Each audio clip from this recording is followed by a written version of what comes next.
Good evening. I'm Bob Boone, and beside me, Scott Gregory, as we get set to present Quick Care Walk-In Clinics High School Football, presented by Don Franklin Family of Dealerships. We are about 2.5 minutes away from kickoff. We apologize for having to scrap the pregame stuff, but we are here right now, about ready to go. Football live right here from Somerset High School. Scott, first of all, welcome. Good to have you alongside as we get set to bring you this game. And let me get your opinion real quick about what you think we might see tonight. Well, it's a beautiful night for football. The field looks great, and I'm sure everybody's pumped in the stands and on the field. I know you and I drove up last week and got to watch a little bit of action up at the Death Valley Bowl. One of the things I thought last week was really impressive was just the experience we seen, from Somerset being on the field and how well they adjusted from their experience level on offense and defensive side. And had a really impressive show, especially that first half. Talking to Coach Lucas earlier this week, he says, we're not that good, they're not that bad. Talking about Lincoln County, their opponent last week in the Death Valley Bowl. He expects a much tougher game tonight. Williamsburg comes in, one of the top 1A teams in the state of Kentucky. Got a big win last week over Jellicoe, Tennessee, 60-6. Somerset, they got their win 41-0 over Lincoln County. So these are two teams right now showed a lot of defensive prowess last week, only giving up 6 points total combined. Well, and with what Somerset's going to see tonight differently, and what Williamsburg will show them is just, they'll probably go with four wides, a single back, and they'll sling that ball over the field. And Ponder, their quarterback, he's got several good-looking receivers he could choose from, but I think on Somerset side, they just need to control the line of scrimmage, both offensive and defensive, and do what they do best when they need to do that in that situation. This is Quick Care Walk-In Clinics High School Football, presented by Don Franklin Family of Dealerships. Quick Care Walk-In Clinic at Med Park West. They got short wait times for sports, physicals, flu shots, or immediate medical care with their in-house lab and x-ray. They're open late until 7 p.m. on weekdays and 10 to 3 on Saturday. Located behind the hospital, just off Bogle Street in Med Park West. Quick Care Walk-In Clinic says just walk in when you need us. Also want to say thank you to Don Franklin Family of Dealerships right here in Somerset, and we appreciate their help, their support all season long here on LakeCumberlandSports.com. They are our presenting sponsor, and if you're in the market for a new vehicle, why don't you go by and check them out at Don Franklin Family of Dealerships right now. Sizzling summer savings at their Nissan dealership, where you can get a new 2018 Nissan Altima S for only $74 per week, or you get an 18 Nissan Titan SV Crew Cab 4x4 for only $137 per week. Stop by today, stop lot number 10, Highway 27, or you can call them at 678-8176. We're going to put a fresh 12 minutes up on the clock, and we are just about ready to go here at the Briar Patch. Somerset will be moving right to left as we look at it. Did you catch the coin toss? I did not. All right, we'll find out here momentarily. Captains for Somerset Briar Jumpers tonight: Chase Stanton, Vernon Wilson, Landon Fields, Jane Jansen Craig, and Alex Ham. As we see the receiving unit for the Williamsburg Yellow Jackets coming out onto the field. They'll be receiving the ball to our left. Back deep for the Yellow Jackets, it is Gavin Thomas, and it appears to be, alongside him, Jaden Rainwater. Final thoughts, Scott, before we kick this thing off? Oh, I think it's going to be a fun night right here. I think that Somerset, their experience should really, really do well, and they're at home, but I expect it to be a really good ball game for both of them. Correction, it is Caleb Rose back deep alongside Thomas to receive the kickoff from Chance Staten. Waiting on the officials to blow the ready for play whistle as we are just about set to go here from the Briar Patch, Clark Field, home of the Briar Jumpers. We'll get to your Sports Den fashion report here momentarily.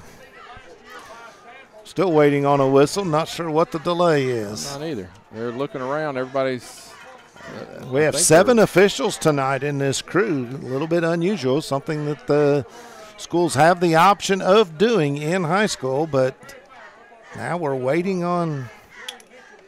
There's a guy running across the field. Not sure what the delay is. Maybe what it's a we're chain doing. Oh, gang. we didn't have a full chain crew. Yeah, that so was it. got that going now, and we will be ready to go with the whistle here from the referee. Staten has the ball teed up at the 40. There's the whistle we've been waiting on. He approaches, puts the toe to it. Pretty high kick, drives. That is Rose with the catch, takes the ball on about the 10, gets around out to the 20, 24-yard line, and that's where Williamsburg will start 1st and 10. Scott, you mentioned this is a high-powered, a fast offense, a spread offense. Yes, yeah, they'll use every bit of the field and make that defense really, really cover people in certain zones, and it's a big adjustment sometimes. They're not used to seeing that kind of offense week in and week out.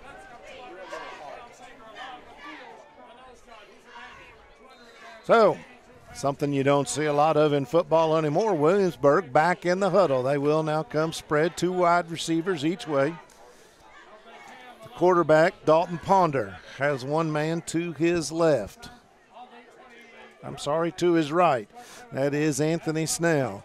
Gives the ball to Snell, bounces it outside off the left side. Nice gain, picks up about 5, maybe 6 yards. It'll be 2nd down and 5 for Williamsburg.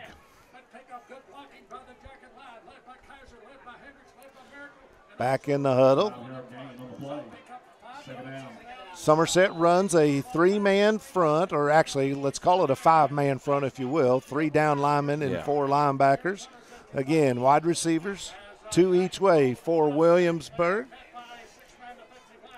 1 man in the backfield. That is Snell. Ponder takes the ball quick, fires out to the left-hand side over in front of the Williamsburg dugout. It is dugout, sideline. I'm still in baseball mode. Gets it across the 35 to the 36-yard line, going to pick up a 1st down. Move the chains for Williamsburg, their first one of the night. Ponder wastes no time getting rid of that football. No, he's got a very, very quick release, and that was just a 7-yard in route for them, just to get that 1st down. Ponder and they're going to test snap, this defense looking right deep, now. Flushed out of the pocket now, scrambles, gets past the line of scrimmage, is going to be chased out of bounds. That looks to be Landon Fields, number 75, who forced him out of the bounds. Pick up about 4 yards. Make it 2nd down and 6 for Williamsburg. 10:56 just started here at the Briar Patch. We do have a flag. It's on this side of the field. We're going to get a face mask. No, face mask? Face mask going to be called, I believe.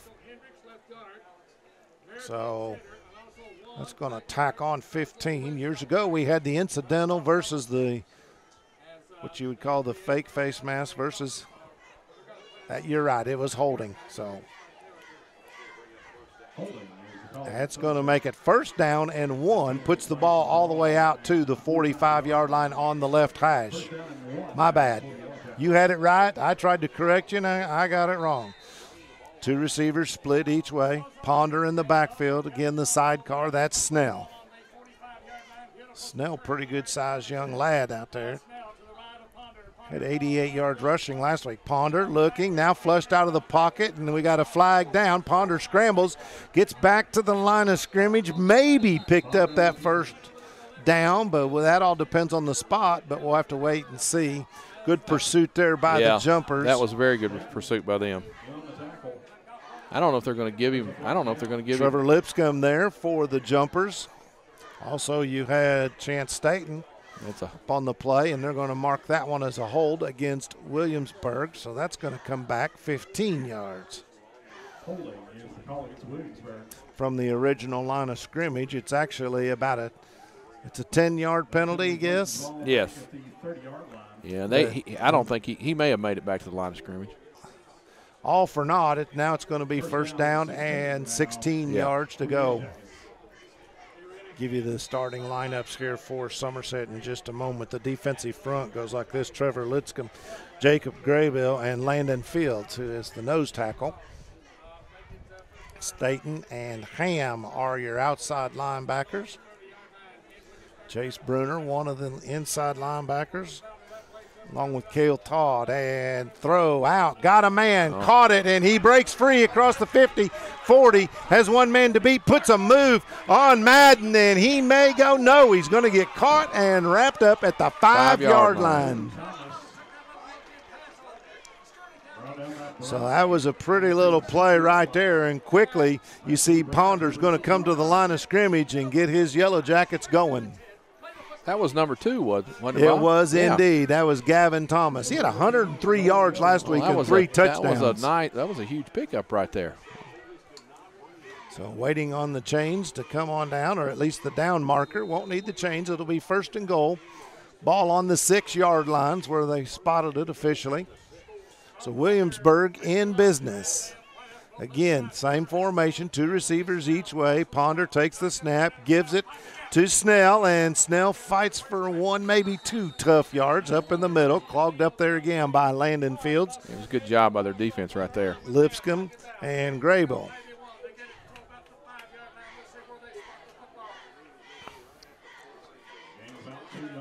They're going to give him 2, so make that 2nd down and goal from the 4. Defensive backs for Somerset: Trevor Brock, Ricky Gilmore, also Tate Madden. And, well, we mentioned Chance Staten playing up as in that linebacker position. Crowding the line of scrimmage now are the jumpers. Ponder looks to the sideline. He's got Snell to his right. 2 receivers each way.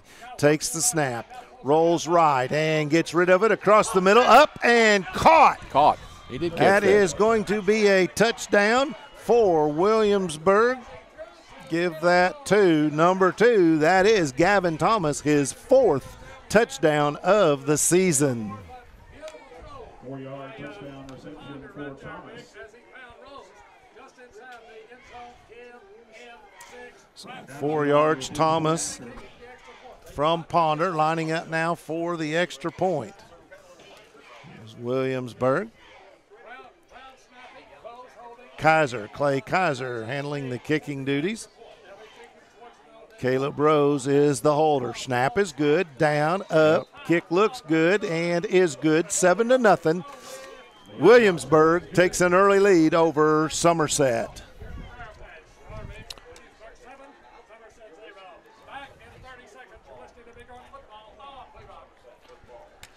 All right, the Sports Den on South Highway 27 in Somerset is your local sporting goods headquarters and the place to outfit your youth soccer players. Under Armour cleats and shin guards for youth as young as 3 years old.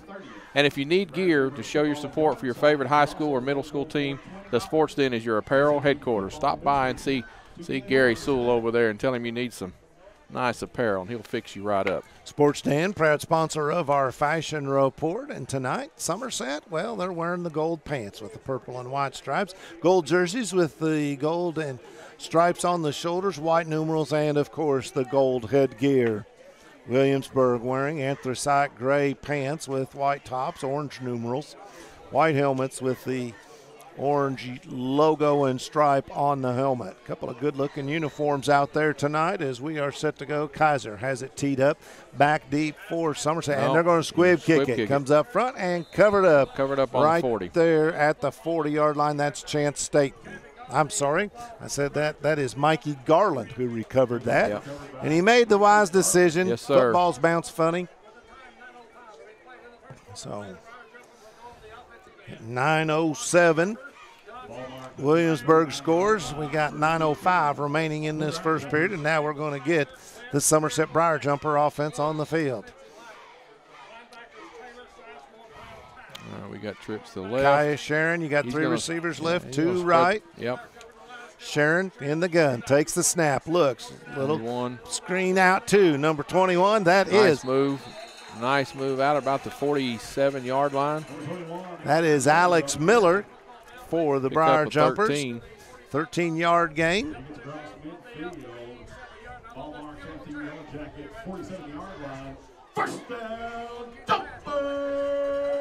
So ball across midfield now at the 47-yard line for the Jumpers. He picked up 3 receivers right, 2 left. Sharon the quarterback.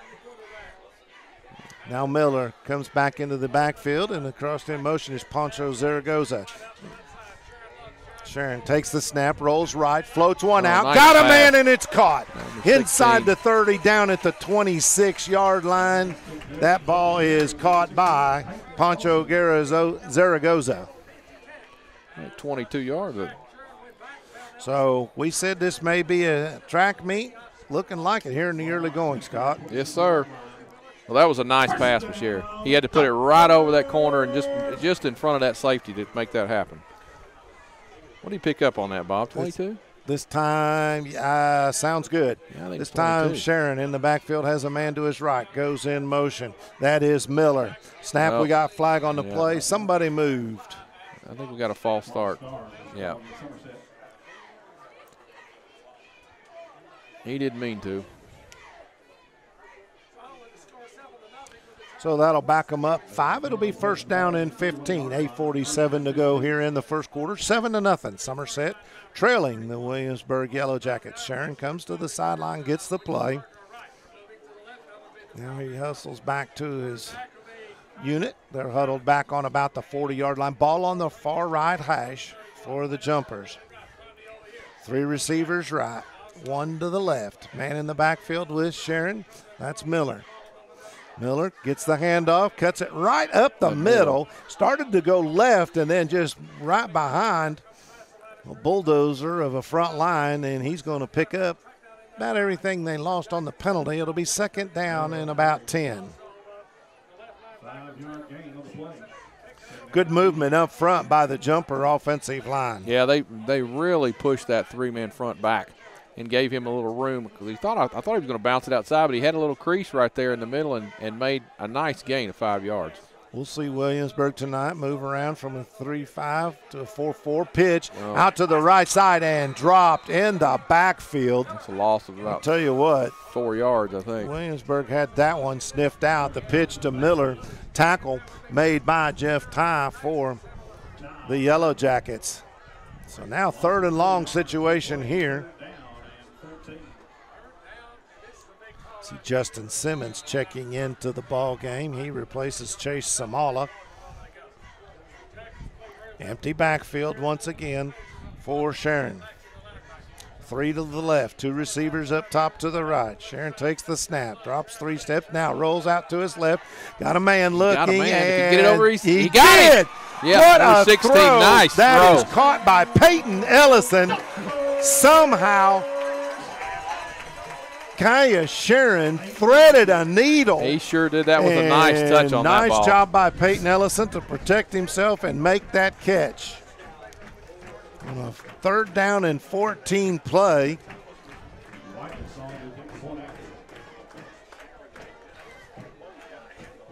30 yards. Yeah, the 30-yard strike. And he had to put it right there, Bob. I mean, Snap down, kick is up, and good. That is Christian Whitus with his extra point, and that makes the score 7-7 with 7:17 to go in this first quarter. Somerset answers. keys to the game. Century 21, the keys to the game we were brought to you by Century 21 Advantage Realty Key Associates. Realtor Holly Sears Weddle. When you're in the market to buy or sell a home, be sure and call Holly. 606-305-3747. Well, since we read it, we didn't get a chance in the pregame because of some technical difficulties. What are going to be the keys to this game, Scott? Well, I think early we talked about it just before the kickoff. I think anytime you line up, you want to control the line of scrimmage. That's the main thing on both sides of the ball, and you want to also. You've got to keep the ball. You've got to keep from turning over the ball. I mean, that's the key every Friday night. You've got to be able to keep that in check. You start losing fumbles and interceptions, and they'll go against you really, really quick. But I think you've got 2 really good ball teams right here, and it should be a whale of a ball game.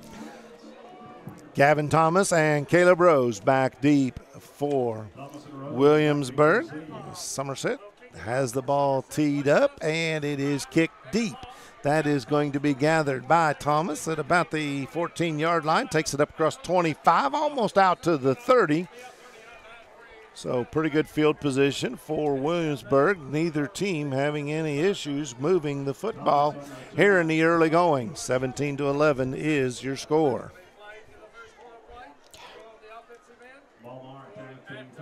So jumpers will get a chance to see if the defense can hold. Jackets, they will break the huddle. Ponder in at quarterback, Snell the running back, set up to his right. 2 receivers left, 2 receivers right.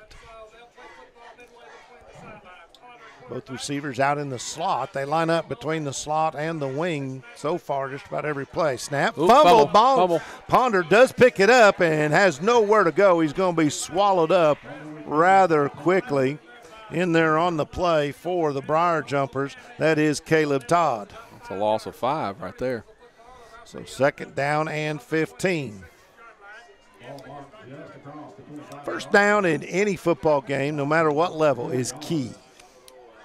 Bad news is if you're Somerset, this is a Williamsburg team, they don't let a 5-yard loss bother them too much. No, when you have an offense like that and the weapons they do, they can really gain some yards very, very quickly. Same set for Williamsburg. Ponder takes the snap, looks down the middle. He's in trouble. Flushed out, still rolling to his right. Come up and gets away from one tackle. Now looking for a place to run. He's still not gotten back to the original line of scrimmage. I think he gained 3 yards and all that. I can't believe he got out of that. I think he got and that 3, was maybe. Chase Bruner who had a shot at him, and somehow he got out of his grip, able to come back. They're going to get him to the 29-yard line, so it'll be third down and 11. Good pressure early on, forcing Ponder out of the pocket. Good coverage downfield, didn't allow him to find an open receiver. Again, Ponder and Snell in the backfield. 2 receivers. Nope, got 3 to the left this time. 1 to the right. Ponder takes it, rolls to his left, looking, flips one out, makes the catch, slips and falls. And that was Eli Mattingly, senior wide receiver. So 4th down and let's call it 9 yards. So looks like Williamsburg will bring the punt team on. It was a good job by the defense right there. I mean, if the line of scrimmage really moved him out that pocket, that's tough right there to make that throw too. Cade Grundy going to step in to return this punt back deep for the Briar Jumpers.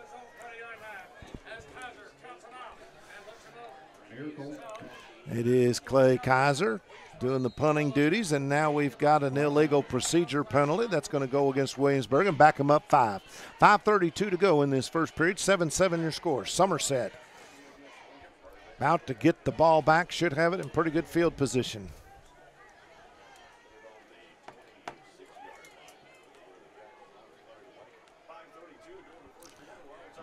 Kaiser resets his punting unit. Cade Grundy set up about the 42-yard line. Kind of a low snap. Grundy catches it, and good coverage downfield for Williamsburg. That's Hunter Brown on a nice open field tackle. Grundy maybe a couple of yards on the return, but good field position for the Jumpers. They'll start 1st and 10 from their own 49.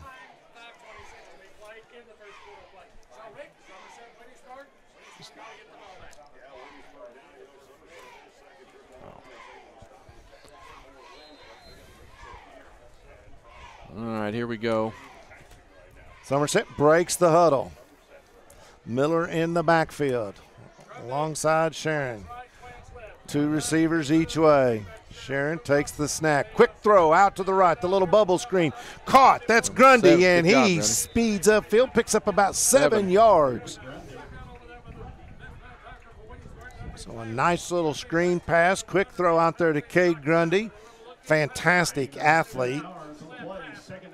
A lot of people don't realize what a baseball. He's already committed to the University of Louisville to play baseball. Same formation again for Somerset. 2 receivers each way. Sharon takes the snap. Now he's not there. Looks and throws back, Good comes job. back and finds Grundy just waiting there at the 35-30, 25-20. Grundy, he could go. He's going to go. He's in. Touchdown, Jumpers. We got a flag. Yeah, we just spotted a flag back here at the line of scrimmage. Let's see what happens. Officials looking to the Williamsburg sideline. The referee is, so I'm sure he's confirming they want to bring this back. No. Well, still no indication. They're leaving the yard marker guy there. I don't know. They're still talking about it. Here comes the white hat. Okay. An eligible man downfield. That happens sometimes when you scramble. Yeah. So the touchdown, take it off of the board. That was nice. It was, and you just saw the athleticism of one Cade Grundy. Outstanding athlete. And Sharon did a really good job. His first two looks were covered up, and he came back, and Grundy was on the back side of the field, and he found him. So he did a good job of looking through his receivers right there.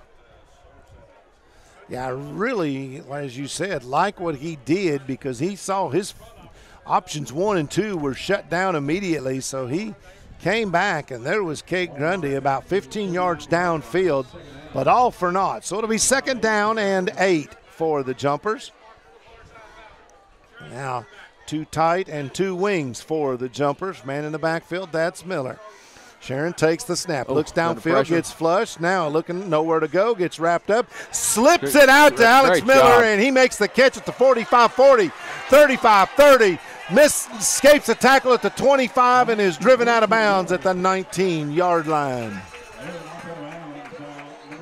A 31-yard gain right there, and Sharon looked like he was in so much trouble. I didn't think he was going to get rid of the ball. That was great athleticism on him to keep that alive. Yes. You're exactly right. And then Alex Miller did a great job. He was just the safety valve out of the backfield and able to make a catch, made a man miss, and it is the Briar Jumpers that are inside the Rick Barker Godby Realty and Auction Red Zone. Another 1st down. And Somerset getting personnel issues. They now got it all. all straightened out. Plenty of time on the play clock. Still 10 seconds. Snap to Sharon. Swings it out on the right. That's Zaragoza. He's going to pick up a couple of yards. Poncho Zaragoza, the 5'11", 170-pound sophomore. Probably picked up 3, didn't he? 2, 3, 2. Sure. We'll call it 2 right now. Yeah. So it'll be 2nd down and 8. 3:55 to go here in the first quarter. 7-7 your score. Hatcher and Madden split wide right. 2 receivers left. Miller in the backfield. Sharon Miller takes it. No. Keep it. That is a run-pass option, and the option was not good that time. Sharon looks like a loss of 7. Dropped for a loss. That was just well-defended play by Williamsburg. Yeah, they were there. They were right there. I mean, the option to give it to Miller wasn't there, and good assignment football for the Yellow Jackets, and they get the sack. It's going to make it the ball on the 24 now. So outside of that, Rick Barker, Godby Realty and Auction Red Zone. 3rd down and long. Call it 15. Sharon drops, looks, plenty of time, airs one out, got a man, defended, knocked down nicely. Complete. That was a tremendous effort by Poncho Zaragoza. And that was a good defensive job, and he did a great job going up to get it. It just wasn't there. He just was a little off. It was a good pass. He had plenty of time. Great job by the line right there, giving him enough time to get him open. I believe that was Thomas on the defense for Williamsburg. So now 4th down. Jumpers like they're going to go for it. They're in no man's land here. The ball at the 24, 4th down. Yeah. And 15, 16 yards. Let's see if Williamsburg doesn't come with an all-out blitz here. Pin their ears back. 2 receivers each way. We got timeout on the field. That is taken by Somerset. So I'll let you do a little business. Well, that timeout will let us. We'll read a little thing here from Randall D. Turpin, CPA, on a scoreboard. Keeping stats and the correct score is important to players, coaches, and fans. The same can be said about keeping your taxes and finances in order. For over 26 years, Randall D. Turpin, CPA, has been doing just that. If accounting is not your thing, then let the pros at Randall D. Turpin, CPA, do it for you. Proud sponsor of the Randall T. Turpin scoreboard, located at Parkers Mill Road, Somerset. And I'll read another one. We got plenty of time. L&N Federal Credit Union, business since 1954. I want you to know you can now join L&N if you live, work, worship, attend school, or belong to any legal entity in Pulaski County. L&N offers everything necessary for your personal and business finances. Over 85,000 members have taken advantage of the flexible mortgage and consumer loans. Free online mobile banking, free checking and business accounts, and more. Equal housing lender. 4th down and 15 for the Somerset Briar Jumpers. Zaragoza and Grundy split wide to the right.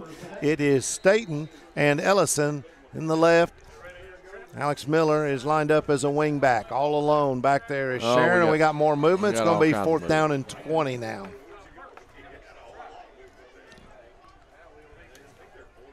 It's the only time that the O-line get their names mentioned is when they jump.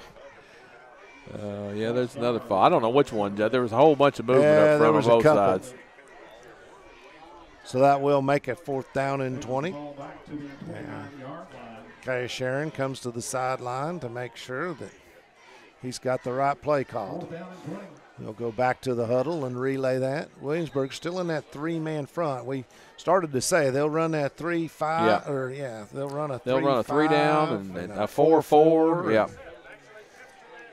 Sharon again, all alone in the backfield. Takes the snap. Couple steps back. He's got him long. Got a man wide open down the sideline, and he was just a hair late spotting him and getting the ball. Yeah, that was a tremendous defensive play. Zaragoza was the intended receiver, and that was broken up. The safety drifted over just in time to get to him. He was open just for a split second. Sharon did a good job of seeing him coming down the sideline. But it was a good defensive play. He got over. He had enough time to get over there to him. It's a good play in the end zone, but a beautiful catch. Dakota Lipster was the defender on that play, and he did a good job keeping his eyes on the quarterback, got over there, timed it up, knocked the ball down. Didn't try to intercept it. That's a good play. Knock it down. He knew that if it was 4th down, ball turns over on downs to Williamsburg out at the 29-yard line. 2 receivers each way, man in the backfield. That's Snell. Ponder takes the snap, and behind the receiver, that pass intended for Caleb Rose. Defending on the play was Ellison. Yeah, he threw that just a little behind him. He just couldn't turn around and get his right hand on that ball. I mean, he needed to throw it toward his left shoulder, not his right shoulder. He just couldn't get it there. Complete pass stops the clock. 2:41, 7-7 your score in the first quarter. Williamsburg at Somerset. Williamsburg has the ball. Be 2nd down and 10 from their own 29-yard line. Jumpers, they play a 3-man front as well. 3-4 defense. They'll bring an extra linebacker, defensive back, hybrid, whatever you want to call him. Again, 2 receivers each way. Ponder takes it, looks at Snell, flips it over to him. He's got it across the 25, and he's going to lose a couple of yards. That was a great job right there. I mean, that was a great job of Ellison. Fight off that block right there off the line of scrimmage and beat him over the top. Looks like Caleb Todd, one of the Briar Jumpers, in on the play. So going to lose a yard. It'll be 3rd down and 11. So we started off with a couple of quick scores thinking we might have a shootout, and now defense is bowing their necks a little bit. Checking into the ball game, Dylan Keith will replace Landon Fields. Keith listed as a middle linebacker, but he's going to get down in a 4-point stance right over top of the football. 2 receivers again each way for Williamsburg. Ponder takes a quick snap. Ball's on the ground. He picks it up, and now he takes off up the middle. Had some room, closing quickly on it for Somerset on that play. Nice defensive stop there by Trevor Brock coming up from his safety position. It's going to be well short of the 1st down. 7 yards, as Scott said, so it'll be 4th down and 4. Williamsburg will punt again, and Kate Grunty another chance to show off that speed. It was a good defensive stand right there for Somerset. They controlled the line of scrimmage, put pressure on him when they had to on Ponder, and made him make that first bad throw to put him in a hole. Clay Kaiser back to punt for the Yellow Jackets. We mentioned it's Grundy set up at about his own 32. And that one off the side, they tried to kick that away from everybody, and that didn't work well. Let's see as they try to mark that football. Well, as the officials walking forward, waiting. 23-yard punt, maybe. Well, we're not done walking it off just yet. Nope, it's going to get right to the 50. It's about a 21-yard punt. 21-yard punt, no return, and once again the Jumpers have excellent field position. Now, Somerset offense quickly on the field. Miller in the backfield alongside Sharon, the quarterback. 2 receivers each way for the Jumpers. Still showing a 3-man defensive front. Gives the ball to Miller off the right side. He finds room and gets across the 45-40, down to the 35-30, and finally is going to be pulled down.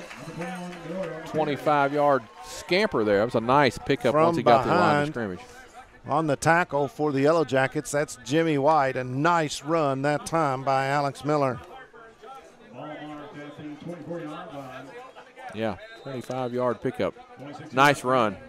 Good job by the offensive line, too. This time Miller will line up to the right side of Sharon. Dayton and Ellison wide right. We got offsides against Williamsburg. That'll move the ball up 5. Yeah, he was listening. Sharon just drawed him off with his voice, his cadence. He wasn't watching the ball, and he got caught. Somerset comes back with that same formation, Scott. They had single coverage over here on the left side. Kate Grundy lined up wide out on the left. Zaragoza was in the slot. Anxious to see.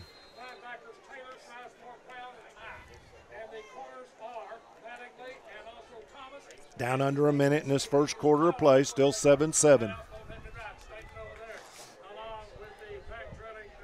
Grundy, Zaragoza to the left. Sharon takes it. He rolls to his left, looking for Grundy, and it's picked off. Nice coverage right there, number 50. That is Cody Maxey. He had an interception last week. He returned for 22 yards.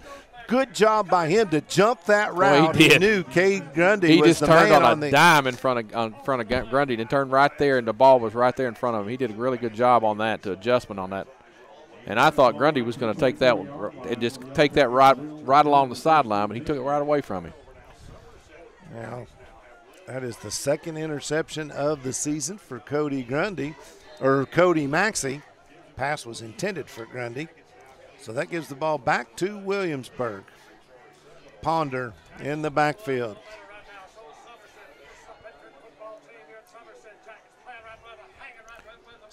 His receiver with him this time is Marty Gilly. Ponder rolls to his left, throws it way downfield, overthrown, but we got a flag. There's going to be contact, and Somerset may get called for holding or pass interference. It was Ricky Gilmore covering for the Jumpers. And it's going to be pass interference, 15 yards and an automatic first down.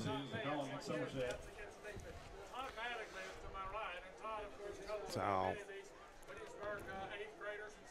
Ricky Gilmore, he's pretty slick out there, can run with some of the best of them, but that time, only choice he had was to grab a little bit and try to hold the intended receiver up. I believe that was Gavin Thomas. Couple of receivers each way. Again, it's Gilly in the backfield. To the left of Ponder. Ponder taking his time, gets the snap, hands it off to Gilly. Right side, bounces, and nice tackle out there. That's Chase Bruner. If he gets by Bruner, he runs for a long way.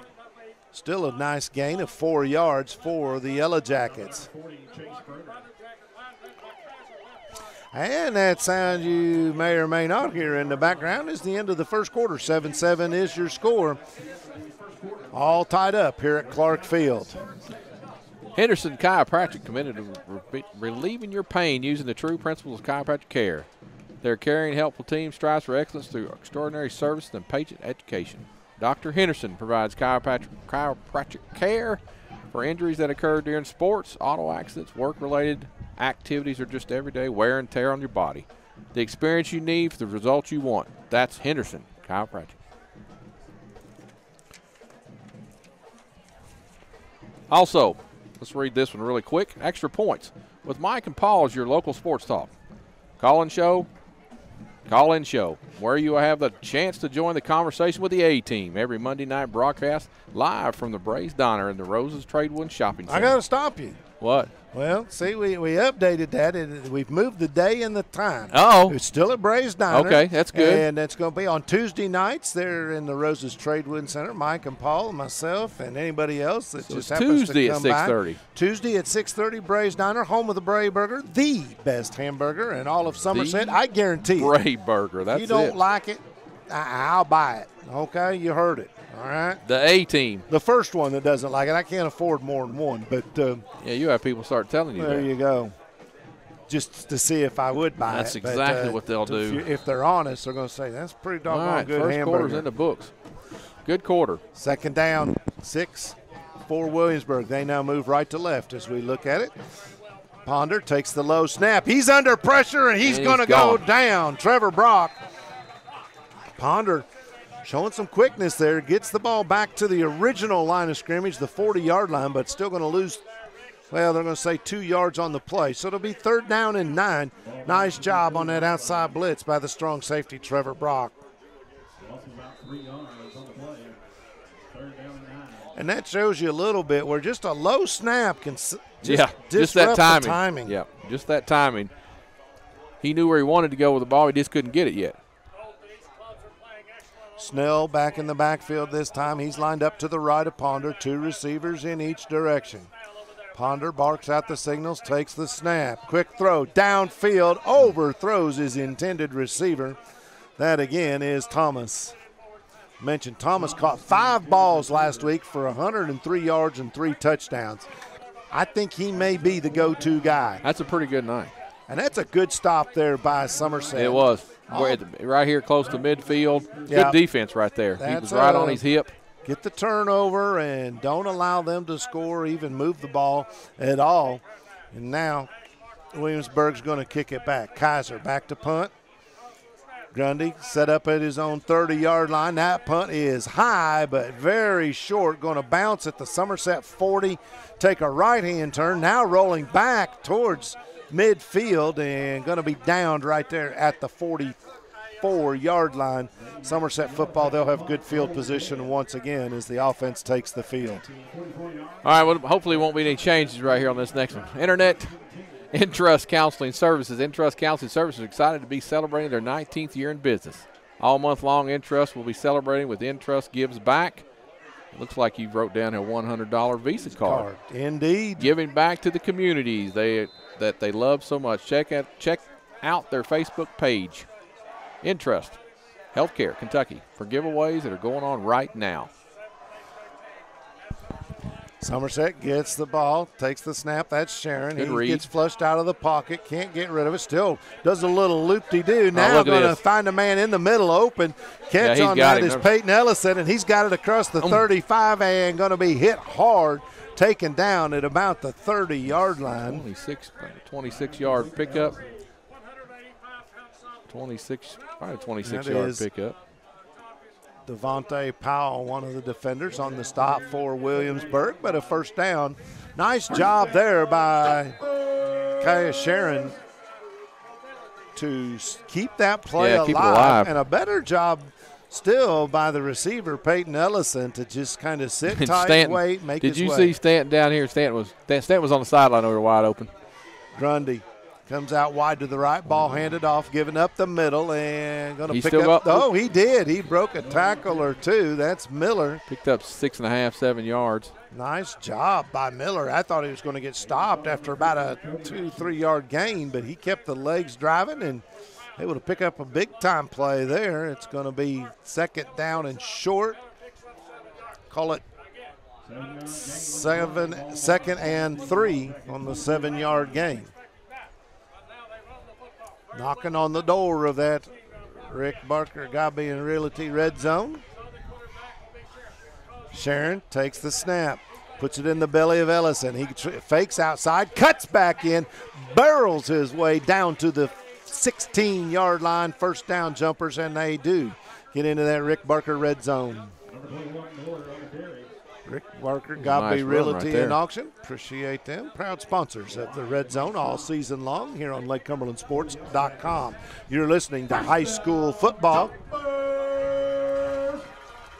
Quick Care Walk-In Clinic High School Football presented by Don Franklin, family of dealerships here in Somerset. Quick Care Walk-In Clinic says just walk in when you need them.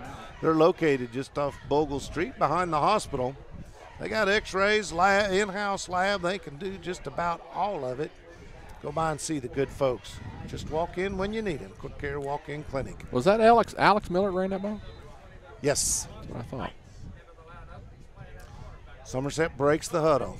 Miller, he'll be the sidecar to the left of Sharon. 2 receivers each way.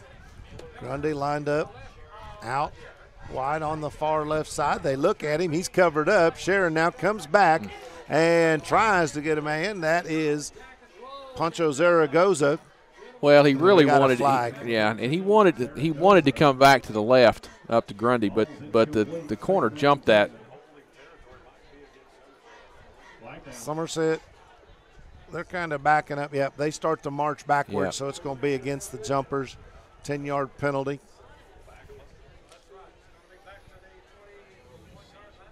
So put the ball at the 23, 22.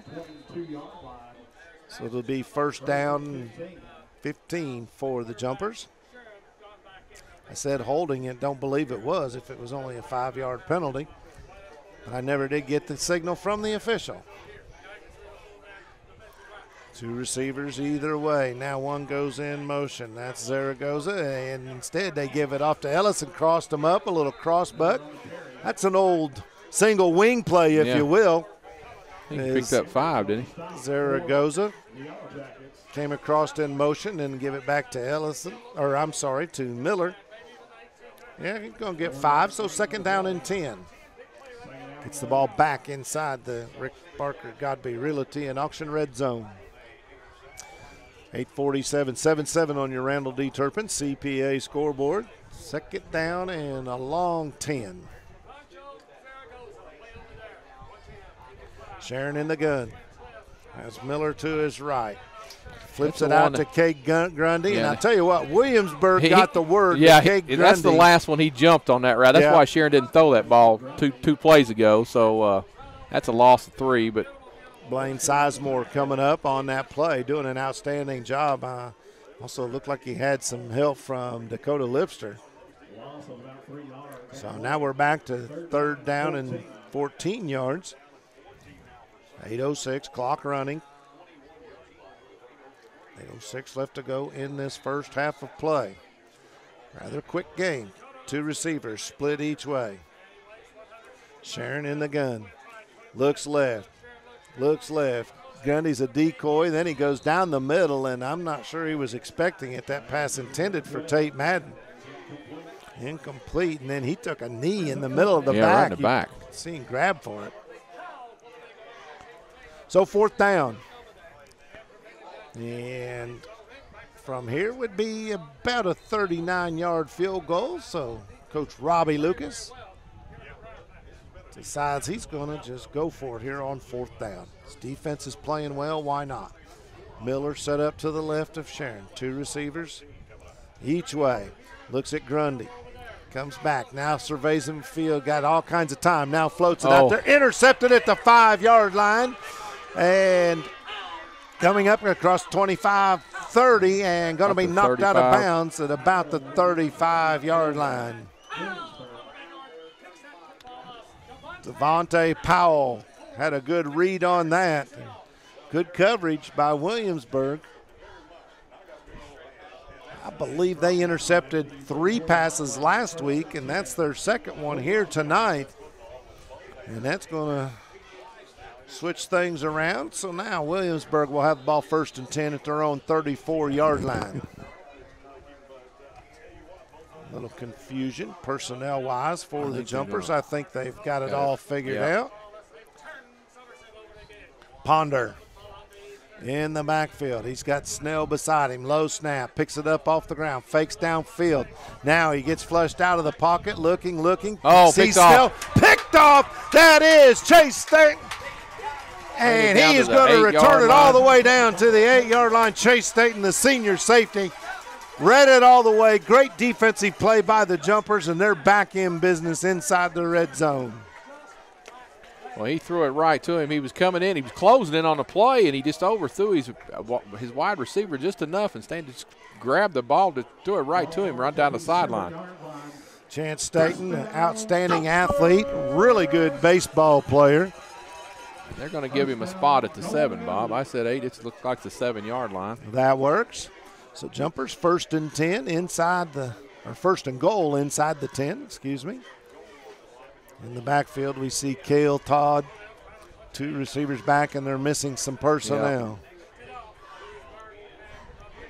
So it's going to be Todd and Miller along with, that is Chase Bruner. Full house backfield. Give it off to Miller as he trails behind the power I formation. He picked up 4 maybe. Gets the ball down to the, let's say, the 3-yard line. So you're right, 4-yard gain. We used to call that double wham. The two guys, two guys with their hands in the dirt would just plow their way through. Again, you're going to see full house. Power I backfield once again. Sharon up under center. Turns, gives it to Miller. He looks in the middle, then goes outside and finds his way into the end zone. He looked up the middle, then he thought, well, maybe I'll go outside. That's just a good push again by the jumper line. Yeah, that was the up front lineman, and those two lead blockers really helped him on that. That was nice. So now we see Christian Whitus on to do the kicking duties. Peyton Ellison, the holder, and snaps down good, and that kick, it looked like he kind of chipped it, but he got it. Squeezed it inside the left hand upright. So the PAT is good, and Somerset is on top 14-7 with 6:47 to go in the half on your Randall D. Turpin CPA scoreboard.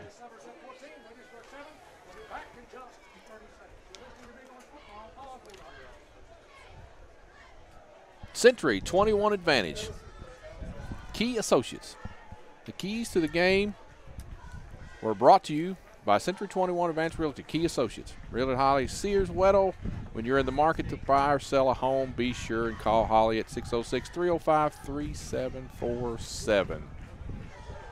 Also, Don Franklin. A big thank you to Don Franklin.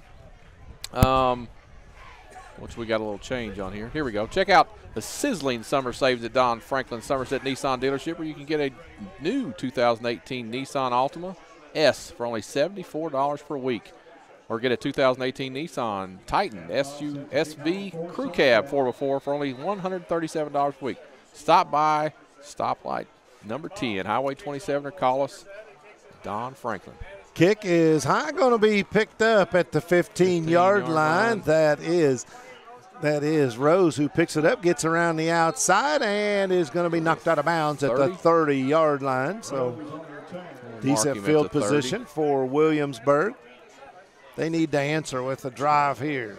Somerset's defense has flexed its muscle just a little bit here ever since allowing that opening score. That was a 4-yard pass from Ponder to Thomas. Gave the Williamsburg Yellow Jackets the lead at 7-0, but it was less than 2 minutes later when Ellison caught a 30-yard pass from Sharon. White's PAT was good, and then just now it was Alex Miller with a 3-yard run for the touchdown to put the Jumpers ahead. 14-7 on your Randall D. Turpin CPA scoreboard. 2 receivers each way. Man in the backfield alongside Ponder is Gilly. Gives the ball to Gilly on a little trickeration, if you will, and the defense for Somerset did a great job, as my partner just said. Well, he fought off that block exactly like he was supposed to. He stood him up and watched the play. It started away from him. He came back, and he stayed at home, and it was a loss of 3 yards. Jacob Graybill on the tackle for the Briar Jumpers. So it'll be 2nd down and 3. Ball on the 26, left hash, or the near hash as we look at it. Gilly stays in the backfield with Ponder. to his right. 2 receivers either way. Ponder takes the snap, drops straight back, now gets flushed a little bit, tries to flip it out, and does to Gilly. Gilly gets across the line of scrimmage and out across the 30-yard line. Nowhere near the first down. It's going to make for a 3rd down and long. He picked up what? Maybe 5? It's going to be 3rd down and 8. Ball just across the 30 on the 31, so clock running here in the half. Supposed to be running anyway. Stopped at 5:51. Officials are calling for the clock. There it goes. Ponder again with Gilly in the backfield. 2 receivers either way for the Jackets. Ponder barks out the signal, takes the snap, rolls out to his left. Now woes up, cuts back to his right, got a little room to run, finds the corner, picks up the first down, and run out of bounds at about the 45-yard line. So he's going to pick up the first down for Williamsburg. Picked up a nice 14 yards right there. Somebody didn't stay home on the backside. I got a pretty good idea who it was because – and that's tough as a defense, especially when he rolls back, the opposite way. It's just really, really tough to stay at home. You're in pursuit, and he did a nice job cutting the ball back right up the sideline to get the first down. So Grable gets to come to the sideline, get coached up just a little bit as Parker Skidmore takes his place. 1st and 10, ball on the 41. Ponder hands it off to Snell. Finds room on the right side. Big gain out to midfield. Going to be just shy of the first down. 9 yards on the carry for Snell. Snell rushed for 88 yards against Jellicoe, Tennessee last week. 2 touchdowns. Also had a catch for a touchdown. Yeah, he really is. So 2nd down and 1. Ball right on the 50. Snell stays in the game. He'll line up to the right of Ponder. Again, 2 receivers each way for the Yellow Jackets. Receivers lined up inside the slot. Ponder squats down. Looks like he was wanting to get lost or something. Yeah, and I'm not now, sure what. I think it was a broken play is what we call that, but it's a first down. Yep. He took that snap and looked like he was almost trying to hide behind his big guys and finally kind of squirmed the right side. Williamsburg really hasn't changed up their offensive formation. We've seen one time they put 3 receivers on one side. They go 2 each way. They will sometimes put those guys in tight wings. Yes. Sometimes they'll put them out, splitting the difference in a true slot position, as they are right now. Yeah, they're actually kind of tight. So, but 2 sets of receivers on each side of the ball. Snell in the backfield. Next to Ponder. Ponder in trouble, and he's going to get away and across the line of scrimmage. How in the world? I don't know how you got out of that. They had him, and he just kind of ducked and came out of that whole mess. Going to be tracked down from behind by Skidmore along with Cale Todd. He pick up a 5-6 yards. Skidmore's going to check out of the game now. So we see Dylan Keith going to be into the ball game, going to line up in that defensive front. Again, 2 receivers split to each side. Ponder takes the ball, rolls out to his left. Oh, and he's hit in the backfield. Yeah. That is Trevor Brock coming up from the strong safety position, coming all the way. Yeah, they just called a nice blitz on that and caught him coming the same way as Trevor was coming, and they met head on, and Ponder lost that battle. Well, we got to see last week, and we got timeout on the field. 3:29 to go. Williamsburg takes the timeout. We'll take it with them, do a little business here. 14-7, Somerset leads on your Randall D. Turpin CPA scoreboard. Sports Den on South Highway 27 in Somerset in the Pulaski Youth Football Equipment Headquarters. Helmets, shoulder pads, football pants and gloves, mouth guards, socks, and chin straps. All are available at Sports Den. They also have a large inventory for Under Armour youth football cleats. Stop by on South Highway 27. And we'll read one more. L&N Credit Union. L&N Credit Union has been in business since 1954. Set up a financial cooperative profits and given back to the individuals by the way of better interest rates, lower fees, convenience, services, and resource programs. L&N can offer everything necessary for someone's personal or business finances. Stop by the Somerset location in front of the Kroger Marketplace on 27 and go online to infcu.com. Equal Housing Lender. That's LNF. LNN. Did I say what did I say? LNN? Yep, LNFCU. LNFCU. Equal Housing Lender. We appreciate them and everybody that helps to bring you this broadcast of high school football on LakeCumberlandSports.com, including Quick Care Walk-In Clinic, our title sponsor. 14-7 is your score. 3:29 to go in the half. Williamsburg has the ball in Somerset territory on the 45-yard line. They come to the line of scrimmage. Ponder in the backfield has Gilly to his right. Two receivers either way. Ponder takes the snap. Quick toss down the sideline, and just trying to out-hustle everybody was Caleb Rose. Good coverage over there for Somerset. That was Tate Madden. So it'll be 4th down, and the Jackets will have to punt once again. Nice defense there, too, by Somerset. Stayed right with him. Didn't give him a whole lot of room to throw that ball, and so now Williamsburg's going to punt the ball. Kaiser is going to set up at about his own 43-yard line. Ball on the 45 of Somerset. Kate Grundy, he'll set up to return this punt at the 10, and we got a flag, stoppage in play.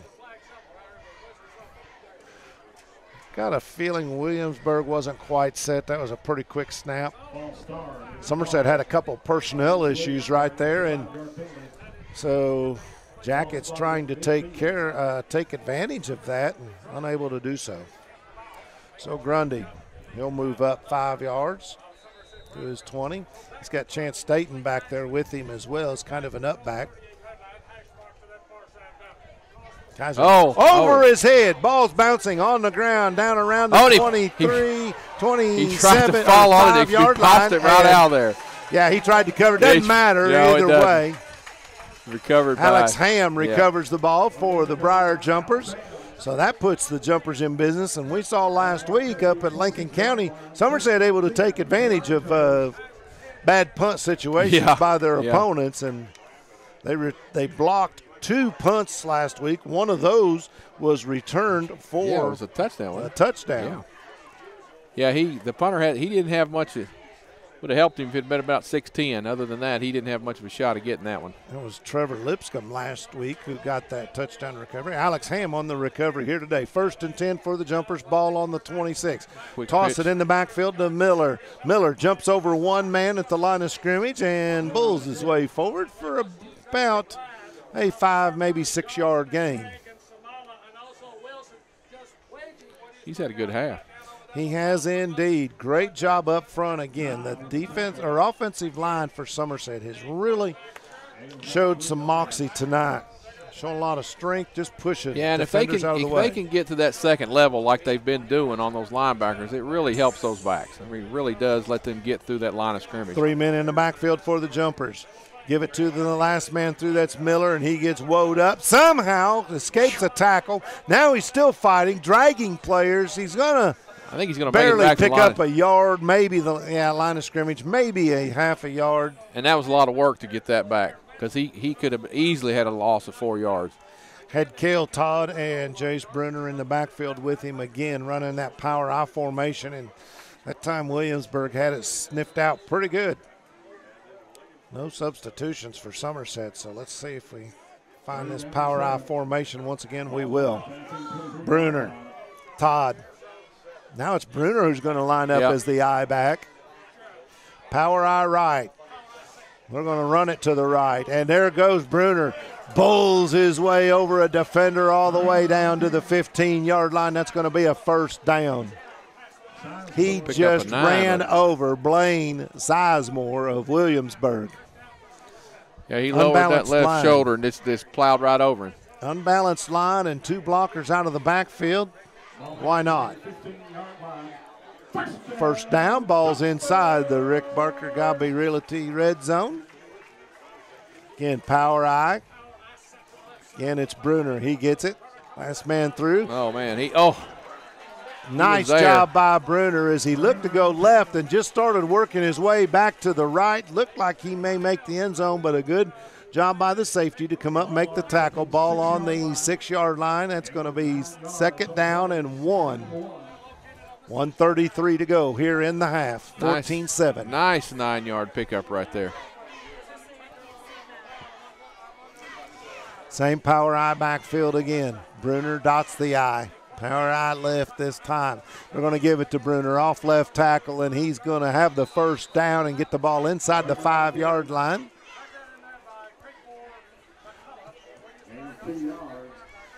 McCullough on the tackle for Williamsburg. Creekmore there to help him as well. First down, Jumpers. Jumpers have the ball, 1st and goal. Looking to make this a 2-touchdown lead going into the locker room. 14-7 is your score on your Randall D. Turpin CPA scoreboard. Clock running. Approaching 1 minute to go in this half. The offensive line has done a superb job. Power eye right, but we got a receiver split out to the right. That's Ellison. He's a decoy, but we got a flag. Somebody got a little anxious. So an illegal procedure call. False start. Illegal procedure. They use the same signal for – they're all 5 yards. What difference does it make, right? It doesn't matter. So that'll back the ball up to just inside the 10-yard line. It'll be 1st and goal from the 9. Jumpers break the huddle. Ellison comes wide right. 3 men in the backfield. That's Mikey Garland along with Bruner, and now we got another timeout. Yeah, timeout. Williamsburg said they want to think about something. Timeout on the field. All right, I'm gonna do some work over here. Let's talk about the Intrust Counseling Service. Intrust Counseling Services are excited to be celebrating their 19th year in business. All month long, Intrust will be celebrating with Intrust Gives Back. $100 visa. We did mention that earlier. Giving back to the communities that they love so much. Check out their Facebook page, Intrust Healthcare Kentucky, for giveaways that are going on right now. Accepting new clients also in Somerset. Also, let's talk about Henderson. No, let's go down here to the.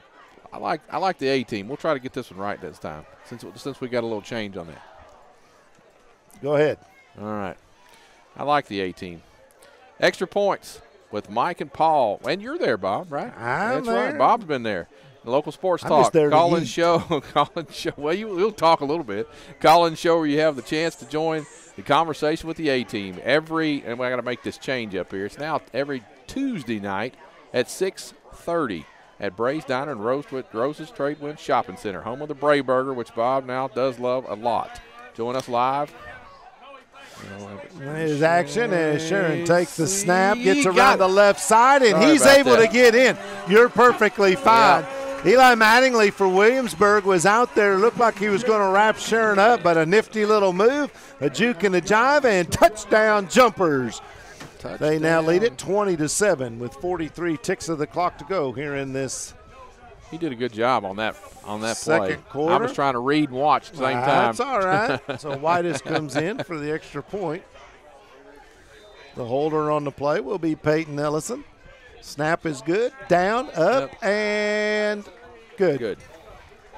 So Christian Whitus is 3 for 3 tonight. Made 5 of 6 last Friday night.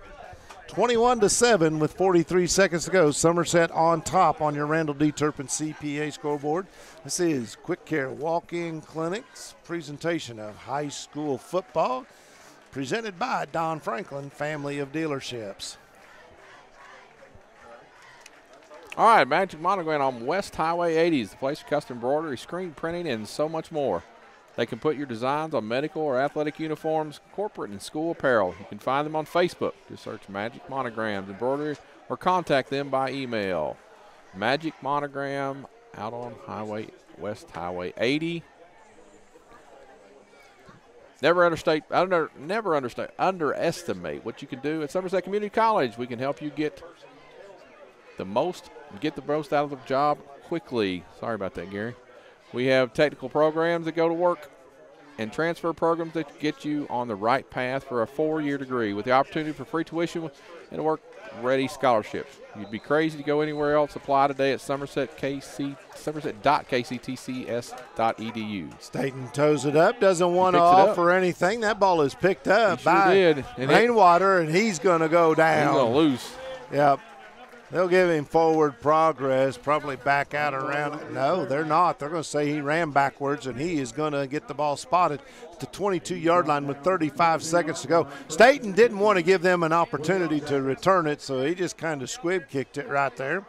And Williamsburg could have had the ball up around the 35, and instead they got it at their own 22, trailing 21-7. I want to thank Somerset Community College, sponsor of tonight's player of the game. Excellent seconds college. right here. Excellent opportunity to further your education right here in Somerset at Somerset Community College. Ponder in the backfield. He's got Snell to his left, 2 receivers each side. Hands it off to Snell over on the right side, and he is going to be hit and stopped. Into the line of scrimmage, looks like. Yeah. No gain, maybe half a yard or so, but Williamsburg clock running, and they seem content to let it run out here because there's just 15 ticks to go. Yeah, and that's in the half. That's not a good position to be in to start gambling too much in your own. So I think it is. Clock at 5 seconds. They're going to let it wind on down. We're going to go to the half. 21-7 is your halftime score on your Randall D. Turpin CPA scoreboard. So I want to again say thank you to Quick Care Walk-In Clinic at Med Park West. Short wait times for sports, physicals, flu shots, or immediate medical care with their in-house lab and x-ray. They're open late until 7 p.m. on weekdays, 10 a.m. to 3 on Saturday. Behind the hospital just off Bogle Street in Med Park West, Quick Care Walk-In Clinic says just walk in when you need them. And Don Franklin, family of dealerships, says you need to check out the sizzling summer savings at our Don Franklin Somerset Nissan dealership right now, where you can get a 2018 Nissan Altima S for just $74 a week, or how about a 2018 Nissan Titan SV Crew Cab 4x4 for only $137 a week? Stop by Stoplight 10 on Highway 27, or you can even call them 678-8178. I believe we have a representative, John Alexander from Don Franklin Family of Dealerships here. We'll get to him in just a moment. But while we do, and my partner, Mr. Gregory over there, he is working on some statistics to bring to you at the towards the end of this halftime. Rick Barker, Godby Realty and Auction. Names you know, names you can trust. Real estate and auction services for farm, commercial, residential, and personal. Godby Realty and Auction has 49 years experience in the real estate and auction business. Ready to put that to work for you. Go online at godbyrealty.com for more information, and proud sponsor of the Rick Barker Godby Realty and Auction Red Zone. I should be back.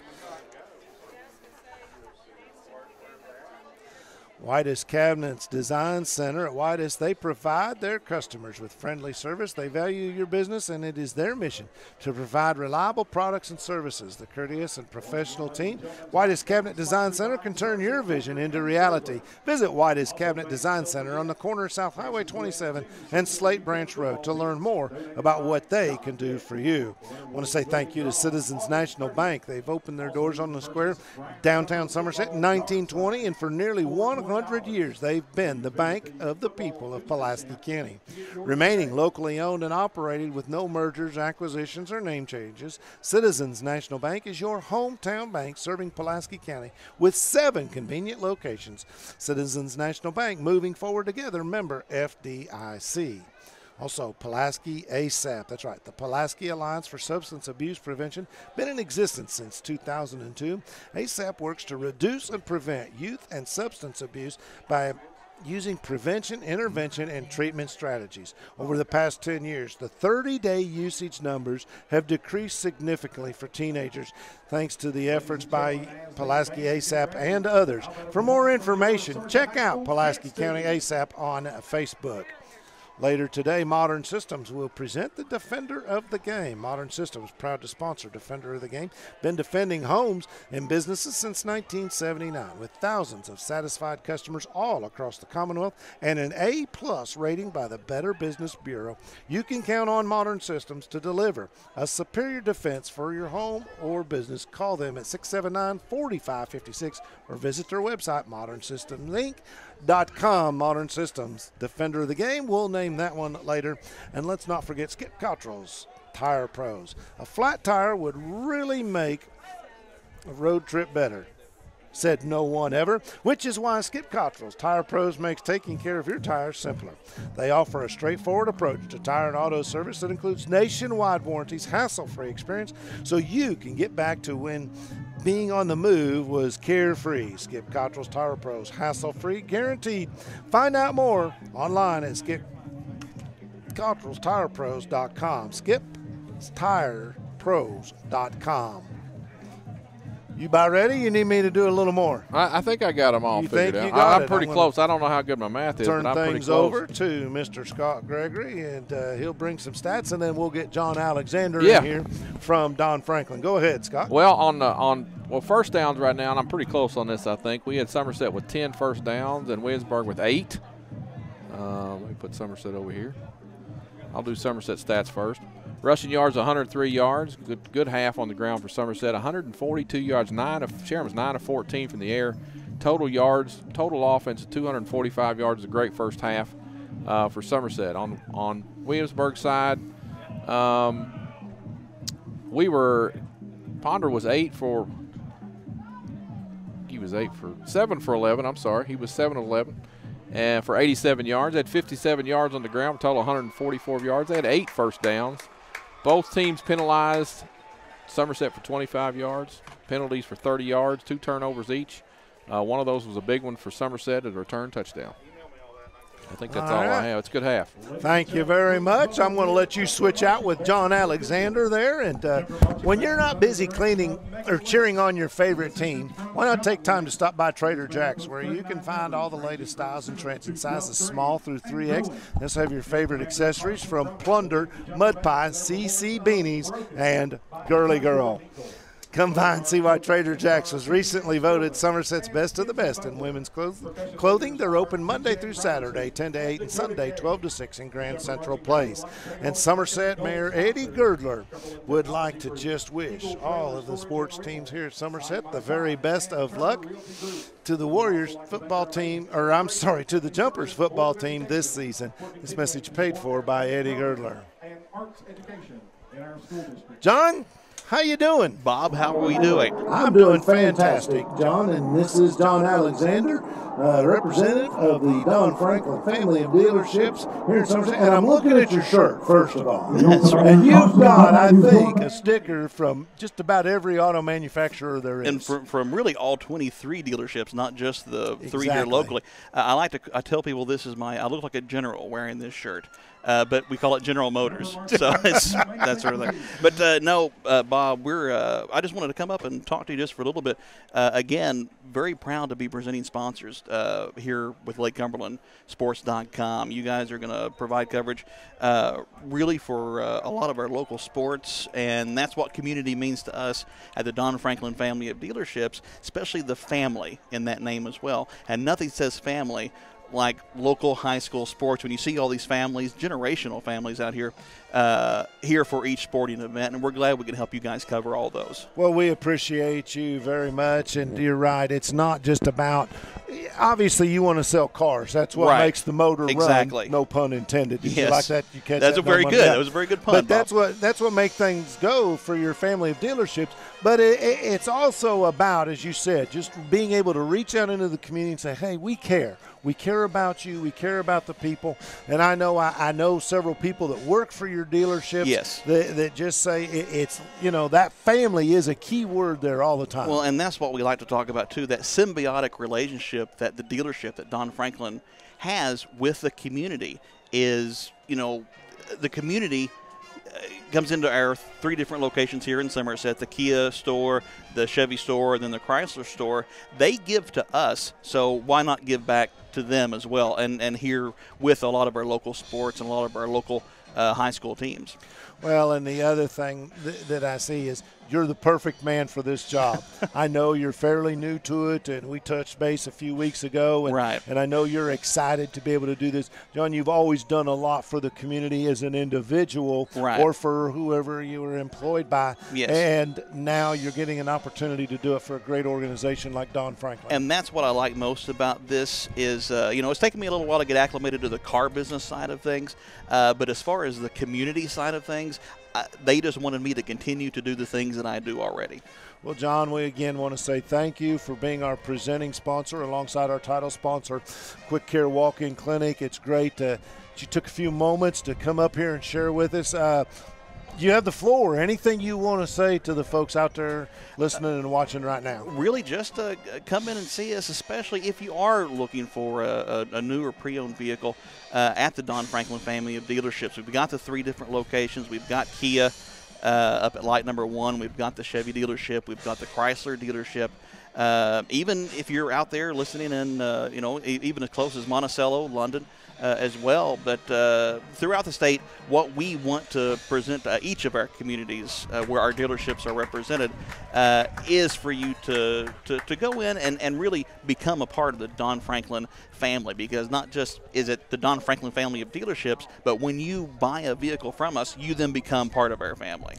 Very good. John, I appreciate it. You know you're welcome up here anytime. Thank you, Bob. We appreciate you guys. And you're getting to see some good high school football tonight. I really am. That's it's good to be here at Somerset, just down the road from where I live. So we appreciate you once again. Thanks, Bob. That is John Alexander with Don Franklin Family of Dealerships. Check out their sizzling summer savings at Don Franklin Somerset Nissan Dealership, where you can get a new 2018 Altima S for only $74 per week, or get a 2018 Nissan Titan SV Crew Cab 4x4, only $137 a week. Stop by today, stoplight number 10 on Highway 27. You can give them a call at 678-8178. Scott Gregory comes back in here, and before I give a scoring recap, it'll be brief. It's 21-7 right now. It is your final or halftime score, if you will. But I got a number for you, Scott. Lay it on me. 4507. 4507. 4,507. 4,507. That is the number of corn dogs sold by Sonic Drive-In this week on their 50-cent corn dog day. They set a new record. Hallelujah. We talked to Rick, the manager. 4,507. That's a lot of corn dogs. That's a lot of corn dogs, and man. you know how I love them corn dogs. That's a lot of – how many of those 4,570 were yours, I'm ashamed Bob? to say I didn't get there. Oh. But Mike Kirk, I heard, our good buddy across the way 7. doing this PC game, he had close to a half dozen from what I figured understand. it'd be 7 there. So, how many corn dogs can you eat? Well, the next time they have that 50-cent corn dog, why not try out? And reminder that Tuesday night is family night at Sonic Drive-In, and that means half-price burgers from 5 to close. Don't forget happy hour at Sonic is from 2 to 4. That includes the 99-cent corn dogs. That's 2 to 4 every day, happy hour, 2 to 4. And half-price drinks and slushes. Be there or be thirsty. Sonic Drive-In on South Highway 27 in Somerset. Also, Henderson Chiropractic is committed to relieving your pain using true principles of chiropractic care. Their caring and helpful team strives for excellence through extraordinary service, patient education. Dr. Henderson provides chiropractic care for injuries that occur during sports, auto accidents, maybe work-related activities, or just everyday wear and tear. The experience you need for the results you want. That's Henderson Chiropractic. We are just about ready to get kicked off here with the second half of action, 21-7. And that last scoring play, I forgot to mark it down. That was a touchdown run by Bruner. Yes. And it was how many yards? Was he on the 4? I want to say 4? that. He got to the 4. We were on the 9. He got to the I think it was a 4-yard run. All right, in the last, with about 15 seconds to go in the half. So let's go ahead and recap it. To start things off, it was Williamsburg. Thomas caught a 4-yard pass from Ponder. The kick by Kaiser was good. Williamsburg was up 7-0. Just less than 2 minutes later at the 7:17 mark, Somerset completed a 30-yard pass. That was Sharon to Ellison.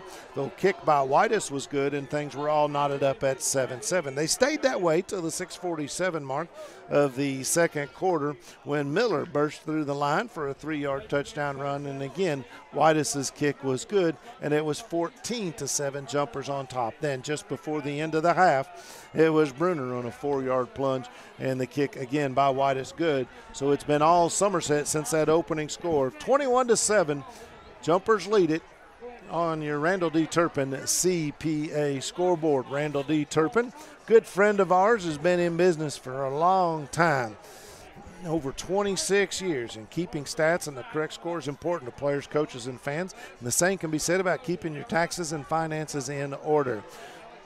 Randall D. Turpin wants you to know that if counting's not your thing, then let the pros do it for you. Proud sponsor of the Randall D. Turpin CPA scoreboard, located on Parkers Mill Road in Somerset. Shelter Insurance agent Rick Girdler has been proudly serving Somerset, Kentucky and surrounding areas for many years, and in doing so, he's helped generations of families get the right coverage at the right price. His commitment to helping customers doesn't stop when they sign their policies. They know they can contact Rick Girdler, Shelter Insurance agent, at just about any time. And if you have insurance question, or maybe you're interested in learning about some of the wonderful new shelter products, just stop by their office on Ogden Street in Somerset.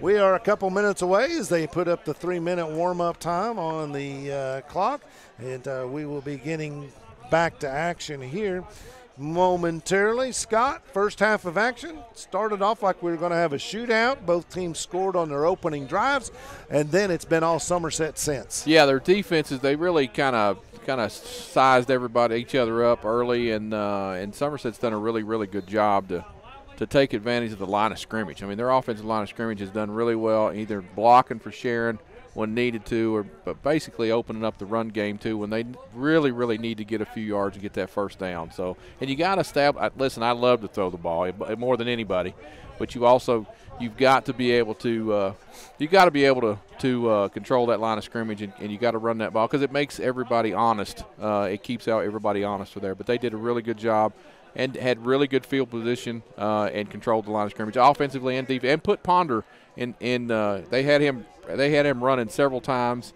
And like you said, just the timing sometimes on that snap to them in Williamsburg side, that throws that quarterback off, but just enough time to help that defense get it a little advantage. Keys to the game are brought to you by Century 21 Advantage Realty. And what do you think the keys of this second half are going to be for the Jumpers to be able to maintain this lead and come out with a victory tonight? Well, I think they're going to have to run the ball a little bit more than they probably did the first half because they can control the clock and keep Williamsburg's offense off the field. And I think, too, that their defense, and you play a little bit looser when you're up 21-7. And I think their defense will play a little tighter, and they'll play loose, but they'll really crowd that line of scrimmage, and they'll probably force Ponder more than they did the first half. They had a really good first half though, defensively and offensively. I thought Sharon did a really good job. Williamsburg showed some flashes, some quick speed, some ability to get downfield with some of their receivers. Somerset, though, with this lead, you feel like then that they may be able to pin their ears back, come after the quarterback just a little bit. Yeah. They just can't give up that big play. I mean, that's the thing that you got to work with a quarterback like that and an offense like that. You always, it's always you're thinking in the back of their mind defensively. Just don't give up that big play. Don't get beat over the top. You are listening to and watching Quick Care Walk-In Clinics High School Football, presented by the Don Franklin family of dealerships. Quick Care Walk-In Clinic at Med Park West. Short wait times for sports, physicals, flu shots, or immediate medical care with their in-house lab and x-ray. They're open late till 7 p.m. weekdays, 10 a.m. to 3 p.m. Saturday, behind the hospital just off Bogle Street in Med Park West. Quick Care Walk-In Clinic says just walk in when you need us. And before we get to this kickoff, I want to remind you that the Sports Den on South Highway 27, they are your local sporting good headquarters, and that is the place to outfit your youth soccer players. The place. Under Armour cleats, shin guards for youth as young as 3 years old, and if you need gear to show your support for your favorite high school or middle team, well, the Sports Den, they've got it. Go by and see Gary and the folks at the Sports Den. They'll get you all fixed up. Proud sponsor of our Fashion Report. We got a fresh 12 on the clock, ready to start this third quarter. Williamsburg, Kaiser set to toe it up and kick off to the Somerset Briar Jumpers. And Somerset, because Kaiser has said, I'm not kicking it deep, Somerset is lined up in a 5-5-1 formation right now. Do you have that? Where is that? There we go. That's what I was looking for. Ball is squib kicked and going to be covered up at about the 47-yard line of Somerset. Right there, doing a good job. That is Trevor Lipscomb. So, jumpers with great field position. Williamsburg going to have to show that they can stop this jumper offense. Somerset able to run the football. How many yards did you say they had rushing in the first half? Jumpers did really, really well at first half. They had 142 yards, 103 yards rushing, 142 yards in the air. Pretty good night thus far for the jumpers. And again, it looks as if Somerset's going to go with that full house backfield because I see Bruner in there. Yeah, that's control. Bruner's actually going to line up in the slot, and Alex Miller is going to be the sidecar. It is, of course, Kyla Sharon, the quarterback. He flips it out here on the right wing to Peyton Ellison. Ellison gets across the line of scrimmage, the 50, 45, and now goes down. He's going to pick up the first down. So good play to start the half for the jumpers. Across midfield to the Yellow Jacket 44-yard line. That was a nice quick release. Kaya Sharon. I apologize if I've butchered that name. I knew I would all night long. It's Kaya Sharon in the backfield. Miller set up to his left, two receivers either way. Three-man front for Williamsburg. Gets it over there on the left to Cade Grundy, but he gets his jersey wrapped up, breaks out of it. Now looking for some freedom. We got a flag down. He's got all kinds of room. Cross the 40, 35 down to the 32-yard line, but it's going to come back. We're going to get a holding call on Somerset as Cade Grundy took that little slip screen. Actually, I think it was more of a bubble, but that's the second really nice pickup he's had. Got called back tonight.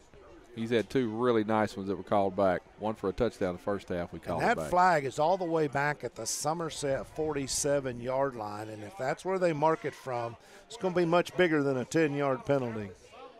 Nope, they spotted it from the line of scrimmage. Well, nope. There you go. Looked like he was marking it off and stopped, but there he goes. Yeah. So that's a 15-yarder. Yeah, that's a personal foul, a 15-yard right there. It's going to take it all the way down to the 32-yard line. Get your calculator out, my friend. I got that one wrote down quickly. I can't count that hard. That would be difficult. Well, another good game by Grundy's. 34 yards needed for this first down. It is now first down and 34. Do you have that play in your playbook? That's called the broken play is what we used to call. We need a broken play here.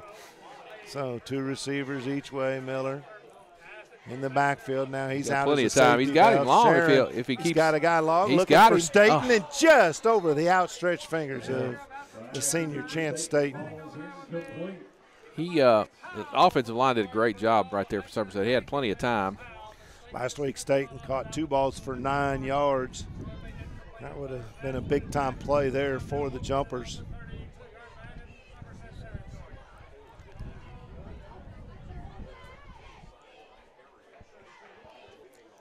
So that'll make it second down. And a bunch. Scoreboard says 32. They may be more accurate than I am. I said I don't do math. They told me I wouldn't have to. Jumpers break the huddle. Little confusion on who's supposed to go where. Ricky Gilmore lines out wide to the right. You got 3 receivers out to the left.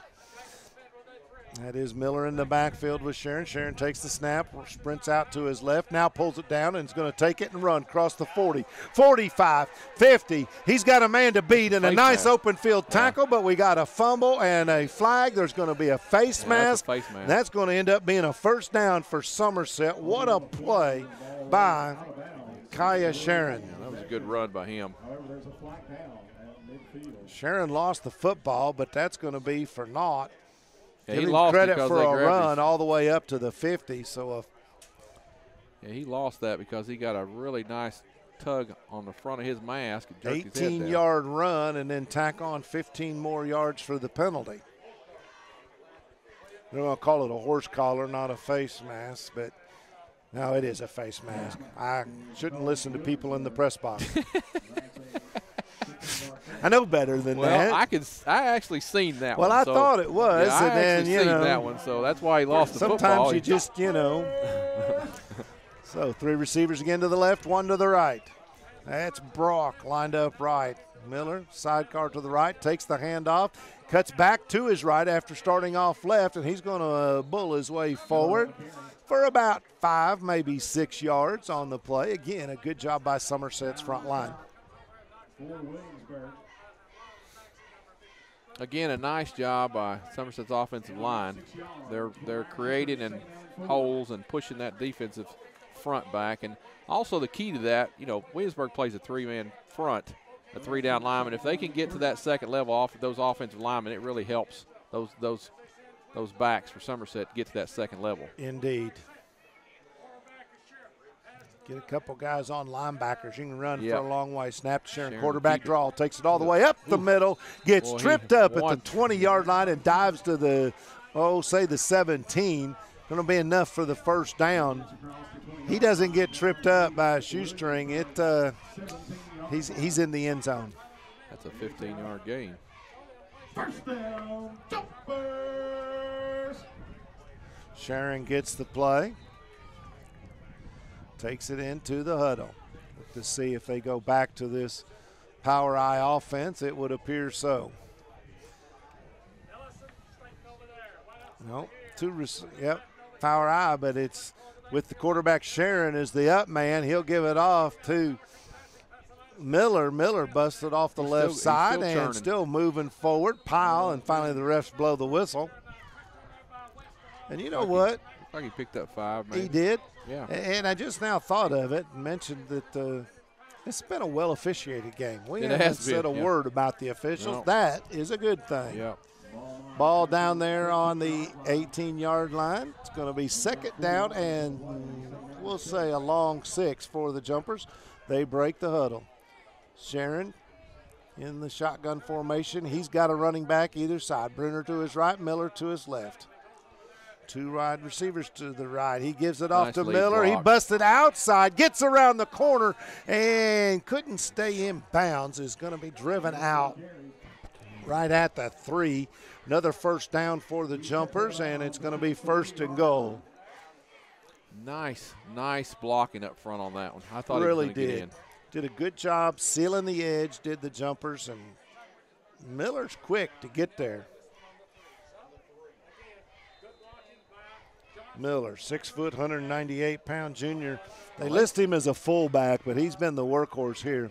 Again, 2 backs, 1 either side of Sharon. He takes the snap, gives it to Miller, left side, cuts back, and did he get in? He did. You're exactly right. 3-yard run, second 3-yard run of the day for Miller. So with 9 minutes to go here in the third period, makes the score 27-7. Jumpers on top. The extra try to come. That is Whitus. Ellison to do the holding. Picks it up. They're going to run the fake. Whirls around. Ellison looking. Great defensive play. That was defending on the play for the Yellow Jackets. That is Hunter Brown. I didn't see who the intended receiver was. I think that snap was a little low. I'm not sure that was intended to be a fake. And so the ball hit the ground, call fire. At least that's what I'm going with. Yep, I agree. So all right, I'm going to. PAT pass fails. Citizens National Bank opened the doors on the square downtown Somerset in 1920. For nearly 100 years, they've been the bank of the people of Pulaski County, remaining locally owned and operated. With no mergers, acquisitions, or name changes, Citizens National Bank is your hometown bank, serving Pulaski County with 7 convenient locations. Citizens National Bank, moving forward together. Member FDIC, Whitus Cabinets. They provide their customers with friendly service. They value their business and their mission to provide reliable products and services. The courteous and professional team, Whitus Cabinet Design Center, can turn your vision into reality. Visit the Whitus Cabinet Design Center on the corner of South 27 and Slate Branch Road to learn more about what they can do for you in your home. Rose and Thomas back deep to receive. All right, we're ready. Somerset has the ball teed up. And for the Briar Jumpers, doing the kicking is Amin Kattenboff. That ball is going to be taken at the 17-yard line and going to get across the 25, maybe the 26. They're saying there's a fumble on the play. That was Caleb Rose on the return for Williamsburg, but I think they're going to rule him down.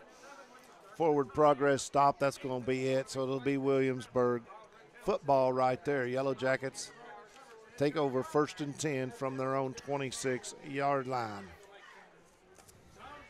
Ball marked at the 26-yard line, 1st and 10 for the Yellow Jackets.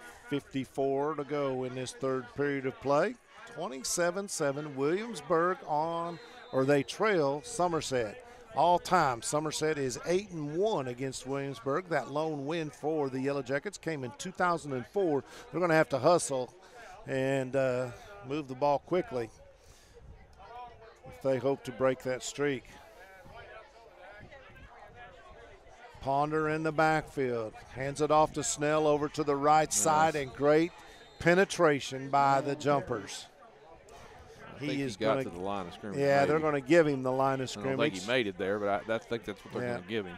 And again, with the 27-7 lead, 8:38 going in third quarter, it really, your defense just really can play so much more relaxed and downhill and aggressive, much more aggressive than they did earlier. Well, talking to Coach Lucas earlier this week, he said this is a team that they don't get scared when they're down because they have the ability to score a lot of points in a hurry. They're going to have to start thinking about that now. 2 receivers each way. Snell in the backfield next to Ponder. Ponder takes the snap, rolls out to his right, looks and fires one in there, but it's going to be low, trying to get the ball into Caleb Rose. I think they're going to call. He's got his left arm on his back. I think they're going to call pass interference on that. Is that Staten? I think it was. It was either Staten or Madden. I think it was Staten. Okay. Yeah, I think it was Chance. The ball was thrown long, and he was just playing really good defense. He came over the top, and I think they caught him with his left. We're going to call him holding on it, but nonetheless, it's a 10-yard penalty, and it'll be an automatic first down.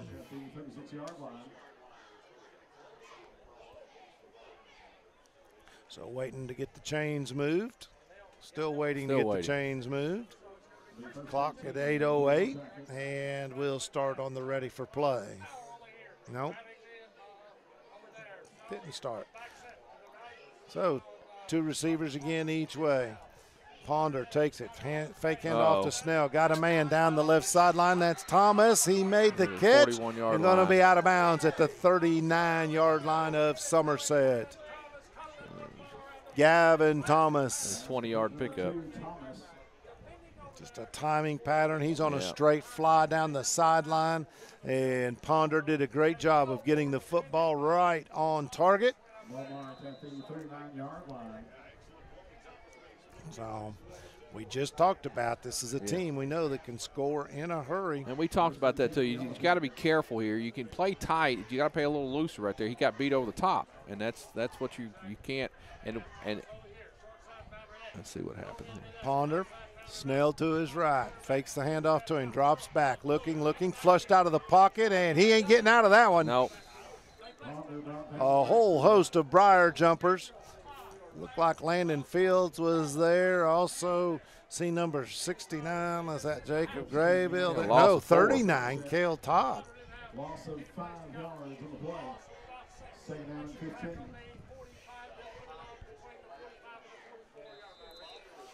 Bad news for Jumper fans is we see Kate Grundy on the sideline is taking the shoulder pads off, getting looked at by the Somerset medical team. So second down, about 15 now for the Yellow Jackets. Again, 2 receivers each way. Ponder snaps, sprints out to his right, looking downfield, quickly fires, has a man, and I believe, is that Thomas? I can't see who that. Caleb Rose.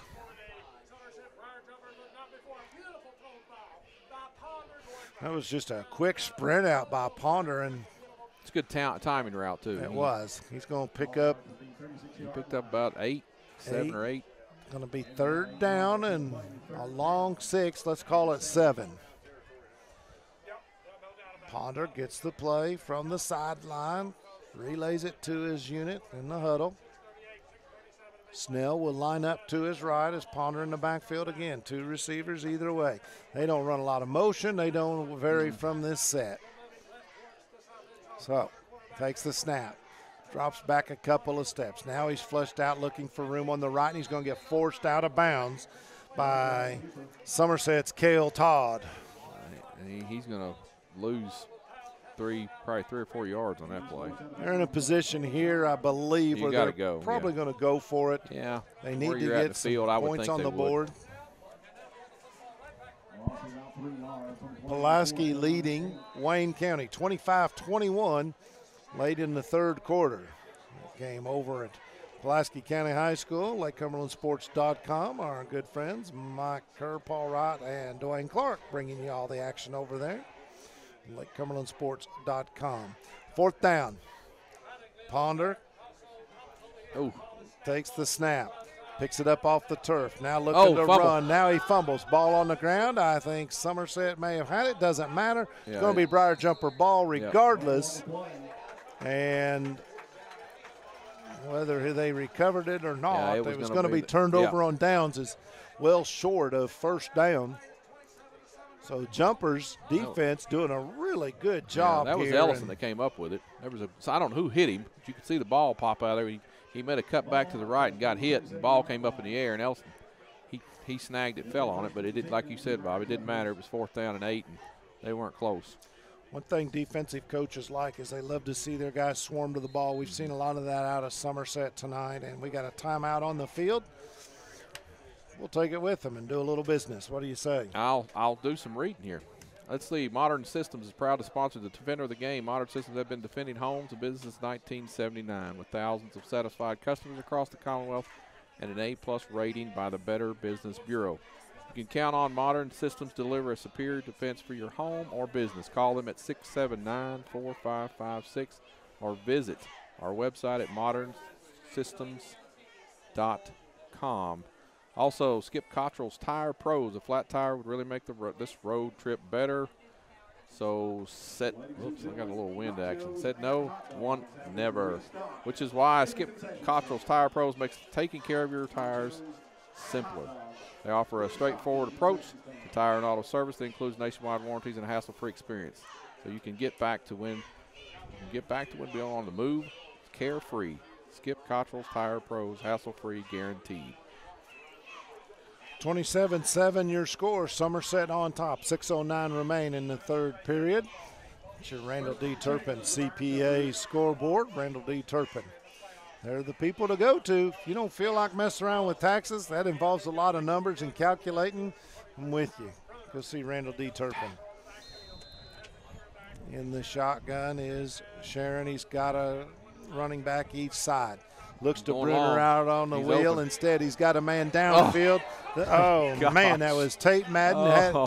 Hit him in a bad spot right in the hands. And he'd like to have that one back for sure. Goodness. Ball may have been behind him just a little bit, so, he had to turn around. It was in a full fly pattern down that left sideline. Yeah, he was on a go route, and he had his defender beat over the top by about 3 yards.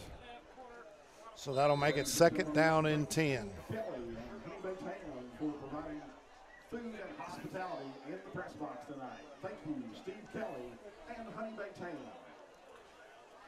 2 receivers to the right, 1 to the left, 2 backs in the backfield, 1 on each side of Sharon.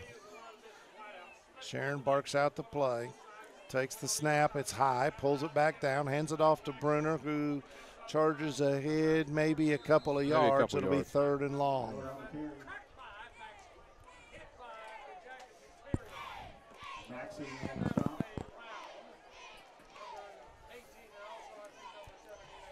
So it'll be 3rd down and 8 situation for the Jumpers.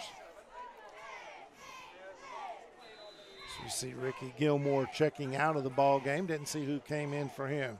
Sharon gets the play, trots back out to the huddle. Ball is placed on the 39-yard line of Somerset. 5:25, clock's running. 2 receivers to the right, 1 to the left. Running back on each side of Sharon. Takes the snap. Rolls out to his right, looking downfield and overthrows his intended receiver, Staten, and that one was close to being picked off. That one was. Williamsburg had that play defended well. Devontae Powell on the coverage. I don't know what they're. So now it's 4th down. Let's see, are the jumpers going to punt? Coaching staff seems to be just a shade undecided. Ladies and gentlemen, if you have a whistle, please do not blow a whistle in the stands. Please do not blow any whistle in the stands. Referee has just come to the sideline. A penalty against the home team. Thank you. And evidently somebody is blowing a whistle, as you could hear. Jonathan Absher, public address announcer here at Somerset High School, Clark Field. Official. He's still walking down there, kind of looking. That's what I was wondering what he was doing over here on the sideline. That's what he's doing. He's they're looking, or he's looking. And Somerset fans, that could result in a penalty against your team, as one of the assistants, I believe that's Coach Tim Ham, maybe, hollering up. They're trying to make sure that announcement, no, I said wrong on who that was. That's why I have binoculars and field glasses. Referee still discussing with the Somerset coaching staff. Well, now there's some. A lot of discussion over there, and Coach Robbie Lucas getting involved in the conversation. I don't know if they know who it was and they're waiting on somebody to be escorted out or what. A lot of confusion because the referee is standing on the near sideline right in front of the Somerset bench. And they have a pretty good idea who it is, and the referee may have asked them to be,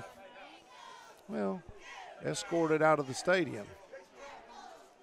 All right, looks like we're going to continue with the football game. I think so now, as the referee makes his way back to the middle of the field.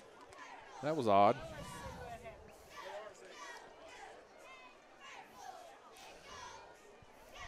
.509 in the third quarter. That's what remains. 27-7, Somerset on top of Williamsburg. They are in a punt formation. Back deep. Staten gets the ball away. What a beautiful punt. That's going to sail over the head of Thomas all the way down the 14-yard line. And bounce down inside the 20 to, as you said, the 14-yard line. 14-yard line. And that was, he did a good job of getting the snap. That thing was almost over his head. We mentioned Chance Staten, a pretty remarkable athlete by his own right, and as you said, able to leap up and pull that ball back down. So Williamsburg, 86 yards away from trying to put another score on the board. 5:02 in this third period. 27-7 on your Randall D. Turpin CPA scoreboard. I really look for them to go to cover 2, right? Yeah, they're going to. I think they're going to go to. That helps them over the top. Doesn't leave Trevor out there by himself. They got help over the top on. They split the half the field in cover 2. They'll take them underneath and they'll be the guys over the top. You're talking about cover 2 with 2 safeties back deep. No, they're going to rotate out of it now. He's going to rotate back to cover 3. Yeah. And so they take a third of the field. The key is you just can't get beat over the top here. Ponder takes the snap, sprints out to his left. Now cuts back to the right. He is in trouble. Finds a little time, makes a move, and is able to dash out of bounds, pick up 5 yards. And there we go. Wow. Poor back judge had to come all the way in. And he's so dangerous. You know, you got to watch him. Ponder, when he starts running, you're not sure if he's going to keep it and go or get to the line of scrimmage and stop and throw that thing. That's why you got to really be. He accounted for 2 touchdowns last week against Jellicoe. He rushed the ball 7 times for 51 yards. So you're absolutely right.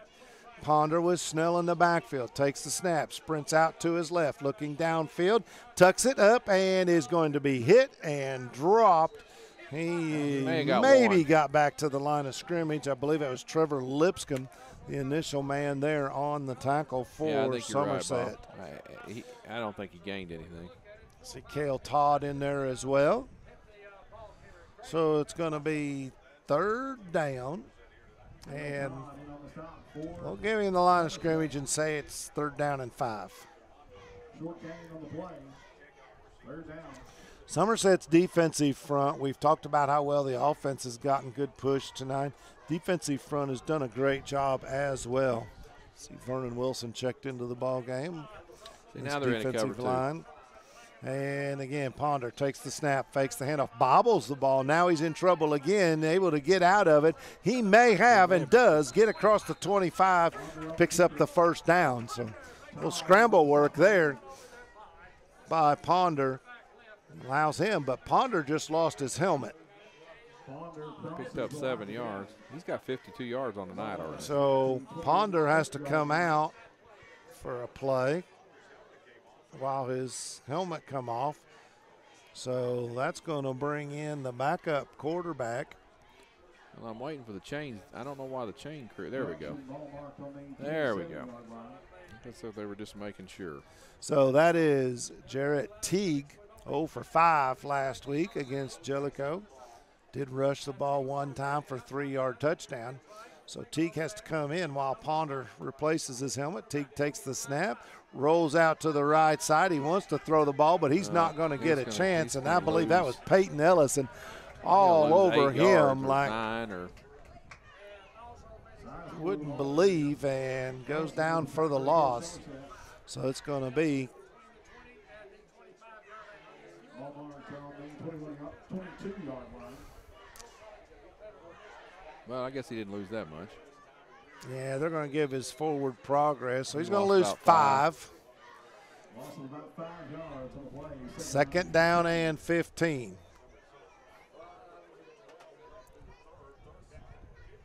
Ponder back into the ball game. He's got Snell to his right. 2 receivers to the left. 2 receivers to the right. Ponder takes it. He flips it to Snell out of the backfield, who picks up 5 and is forced out of bounds. That is Chase Bruner over there. Bruner, good-looking athlete, 6'1", 223-pound junior linebacker. And he just popped Snell and drove him out of bounds. They're going to give him 6, so we'll call it 3rd down and 9. Clock stopped on the out-of-bounds play. 2:54 remain in the 3rd. 27-7 is your score. Somerset on top. Same formation for the Yellow Jackets. Snell to the right of Ponder. Ponder takes the snap. Quick throw down the sideline, and good defensive coverage over there by Chance Staten, using the sideline as an extra defender. They were trying to get the ball out to Caleb Rose on that little sideline timing pattern, and Staten just ran him out of bounds. Yeah, he sure did, and it helped that they blitzed the linebacker then, and he didn't have enough time really to hold it as long as he wanted to. It was out of his hands. Kaiser set to punt. Standing on the 15-yard line. Staten at the 35-yard line of Somerset. Kaiser gets away, short punt. Yeah. That maybe is going to go for about 10 to 12 yards. They're going to say 12-yard punt total. Ball's going to be placed on the 40-yard line. Yeah, I'm looking down here at my stats and thinking, why don't we have any punt return yards? Well, I just remember they keep kicking it out of bounds. I only have 8 yards down here. That's why. Makes sense. Yeah, if they don't kick it to them, they can't run with it. It's hard to return it if they don't get their hand on the ball. Somerset takes over in Williamsburg territory.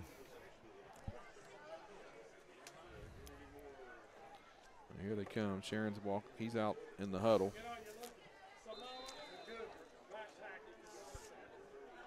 Sharon looking for somebody. He's looking for his running back. Here he comes behind him. Alex Miller says, I've had a big night. We're going to line up 2 receivers, each side of the field. Miller to the right of Sharon. Takes a pitch from Sharon. Miller tries to get to the edge. Not going to get there. Going to be driven out of bounds. Actually, they're going to say he stayed inbounds. About a 3-yard gain. Good job that time by Williamsburg to stretch it out. Used the sideline as an extra defender. That's a good thing too. He didn't get out of bounds. He didn't. I don't think he wanted to get out of bounds anyway. So that keeps the clock running. 2:17 here in this third period. And I've got him close to 100 yards, Bob. I've got him at 93 yards, which is probably not near as official as it should be, but I've got to be pretty close. Sharon Miller to his right. We got movement up front. I said that was Miller. It's actually Tate Madden's checked into the ball game for the Jumpers. Going to be offsides against Williamsburg. Move it up 5 yards, and now it's going to be 2nd down and 2. Ball at the 31-yard line on the right hash for the Jumpers. 2:01 as the clock winds on the ready for play. Staten and Ellison split wide to the right. To the left, it's Zaragoza and Bruner. Sharon in the backfield. Hands it off. That is to Mikey Garland. He gets a nice block off tackle, gets downfield. He won't come down.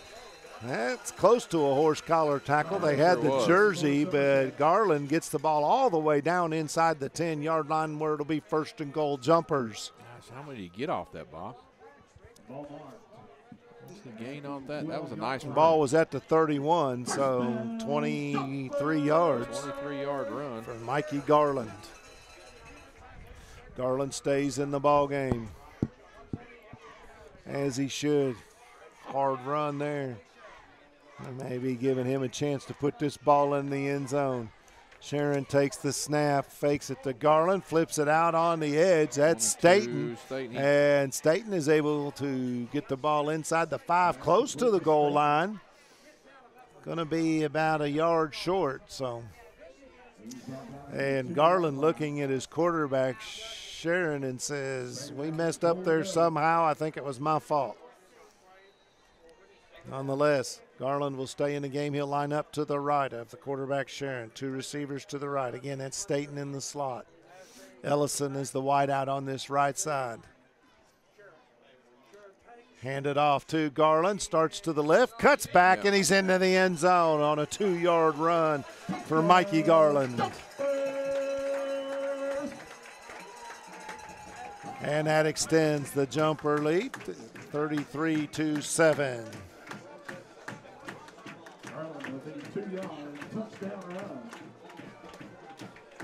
That was a nice offensive series by them.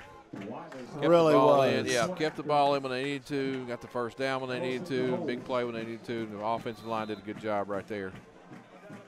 Widest end to kick. Ellison to hold. Ooh. Kick is up, and good. Kick is good. All right. You know, that's something in high school football that's not always a certain thing. You're Somerset exactly right. Has had a long history of good kickers, and, man, that's something. 34-7 on your Randall D. Turpin CPA scoreboard. 40 seconds to go here in this third quarter. High school football. Quick Care Walk-In Clinic High School football. Quick Care Walk-In Clinic just off Bogle Street behind the hospital in Med Park West.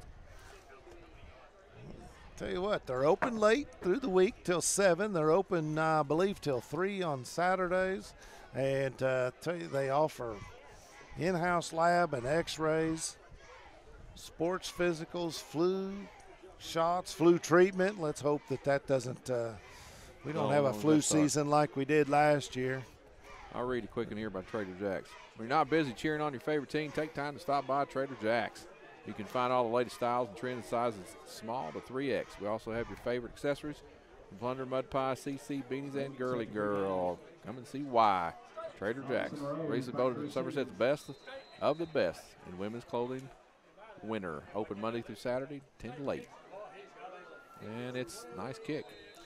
That ball from Staten kicked way over the head of Rose. I don't know if Staten may have tweaked a hamstring or something when he kicked that. He's got a little hitch in his get-along right now. Yep. That ball goes into the end zone, so it's going to be a touchback. Staten not even looking to the sideline. Maybe he's just walking like an old man because he can, and he's up 34-7, and his team is. Smart football player, Chance Staten. Had a couple people tell me he may be one of the most football-savvy guys out there on this field tonight. Hard to deny that. Yeah, he's played well tonight. So ball comes out to the 20, be marked right dead center of the hash marks. Let's see if they stay in Williamsburg. They're going to rotate up. Put 3 receivers to the right side, 1 out left. Ponder has a sidecar to his left. This time it is Gilly. Ponder rolling out to his left. Now tucks it, going to take off and run, but he's only going to pick up about a yard, maybe 2, before he runs out of bounds. Somerset has done a great job since that first series of protecting downfield. Great coverage, not giving Ponder any opportunity to throw the ball downfield to some of these quick receivers. 34-7. Yellow Jackets trail. Clock stopped on the out-of-bounds play. It does get spotted at the 21-yard line. Beautiful night. We haven't even talked about the weather. Thank you, God, for this beautiful really Friday night of football here. Perfect. Been waiting on this all year long. There's 2 seasons, football season and not football season. Ponder takes the snap, sprints out to his right, looks downfield, overthrows his man, tried to get it out there to Caleb Rose. Staten out there. Got a little help from Alex Ham. Not a number we've called a lot tonight, but Ham playing that outside linebacker, playing underneath coverage. Staten a little bit over the top, and then even had some help from the safety. And the defensive, again, is doing a really good job of making him feel really uncomfortable. They're on his heels. He's moving out of the pocket a lot, and he's on the go. And it's a tough. It's always tough when you're throwing the ball on the run like that. Marty Gillig sets up to the side of Ponder, to the right side. And here they come. Snap, fumbled on the ground. Ponder can't do anything but pick it up, but good read, good hustle there. That was Mikey Garland. Yeah, that was Mikey. So Mikey had a big series offensively, got that last touchdown, and now makes a tackle. 4th down and 9. Kaiser set to punt again. Back deep for the jumpers is Pancho Zaragoza as the clock expires. To conclude this 3rd period, we'll go to the 4th. 34-7, Somerset on top. Here from Clark Field, you're listening to Quick Care Walk-In Clinic High School Football presented by Don Franklin Family of Dealerships. Shelter Insurance agent Rick Girdler has been proudly serving Somerset, Kentucky and surrounding areas for many years. In doing so, Rick has helped generations of families get the right coverage at the right price. His commitment to helping customers does not stop when they sign their policies. They know they can contact Rick Girdler, Shelter Insurance agent, at any time. If you have any insurance questions or are interested in learning more about Shelter, just call or stop by their office on Ogden Street in Somerset. Also, L&N Federal Credit Union has been in business since 1954. Set up a financial cooperative profits or giving back to individuals by the way of better interest rates, lower fees, convenient services, and resource programs. L&N can offer everything necessary for someone's personal or business finances. Stop by their Somerset location in front of Kroger Marketplace on 27 or go online to infcu.com. Pancho Zaragoza back deep for the jumpers. 5'11", 170-pound sophomore. It's going to be just inside jumper territory at about the 47-yard line. Kaiser to do the punting duties once again for Williamsburg. Ball set at the 21-yard line. Kaiser has not had a good night punting. Of course, I think they've tried to keep it away. Yeah, I think they have too. I really do. Angles that one towards out of bounds, and it is going to go out of bounds right at the 47-yard line. And a late flag as we got a little post-play. Yeah, I think there was a little stuff happening, and Chance Staten is pointing at himself like that's on me. And we'll see, Chance, but he sure is acting like it was. But See, I was always taught, don't let them know anything. Don't give them a reason, Yeah, don't tip your hand. There's going to be a dead ball, personal foul against Somerset. That's going to give them a few more yards in the penalty box. And that's when the head coach comes out and talks to you. I mean, you're where you at. You just – and Chance. That's a 15-yarder. So after Coach Lucas has a small discussion with him. It's a hard to make his way back out. Yeah, you know. Haven't had a score update. Southwestern was playing in Georgetown tonight, taking on Paul Lawrence Dunbar. Don't know what happened there. They were the early game. Last we heard, PC was leading Wayne County 25-21 late in the third. We'll see if we can't get those updated for you. So 1st and 10 jumpers. They're going to take the ball at their 32-yard line. 3 receivers to the left. Sharon drops back, flag on the play. Sharon finds Ellison across the middle. He catches the ball at about the 40-yard line and gets dropped right there. Pick up a 7 if it stays. Sizemore on the tackle for Williamsburg, but I believe you're going to get a motion or an illegal shift of some kind, a 5-yard penalty against Somerset. Yeah, we're going to. Yep. Yeah. So it'll be 1st down and 15, jumpers. Negates a good catch by Peyton Ellison.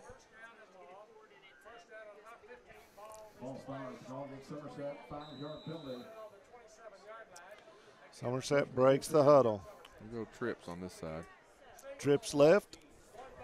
1 receiver split out to the right. That is Madden. He's got Miller in the backfield. Gives it to Miller. Comes around to the left side. Gets the corner. Breaks a tackle at the 32. Cross the 40. And is going to be close to a 1st down. Yes, sir. He did get it. I think it's 16-yard pickup. 16-yard pickup. That puts him over 100 yards for me. Pretty good night's work for Alex Miller. Yeah. Just a junior. Good-looking running back at 6 foot, 198 pounds.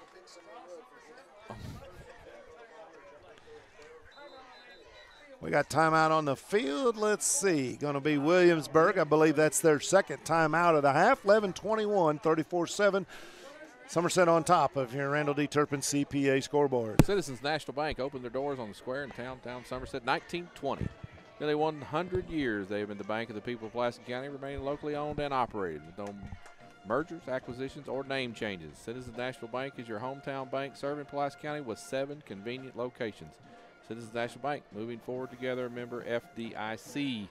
Also, I want to mention Pulaski Alliance for Substance Abuse Prevention has been in existence since 2002. ASAP works to reduce and prevent youth and substance abuse by using prevention, intervention, and treatment strategies.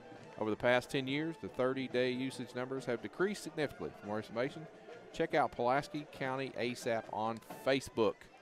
Also, Whitus Cabinets. They provide their customers with friendly service. They value your business and in their mission to provide reliable products and services. The courteous and professional team at Whitus Cabinet Design Center can turn your vision into reality. Visit the Whitus Cabinet Design Center on the corner of South 27 and Slate Branch Road. Thank you very much, Scott.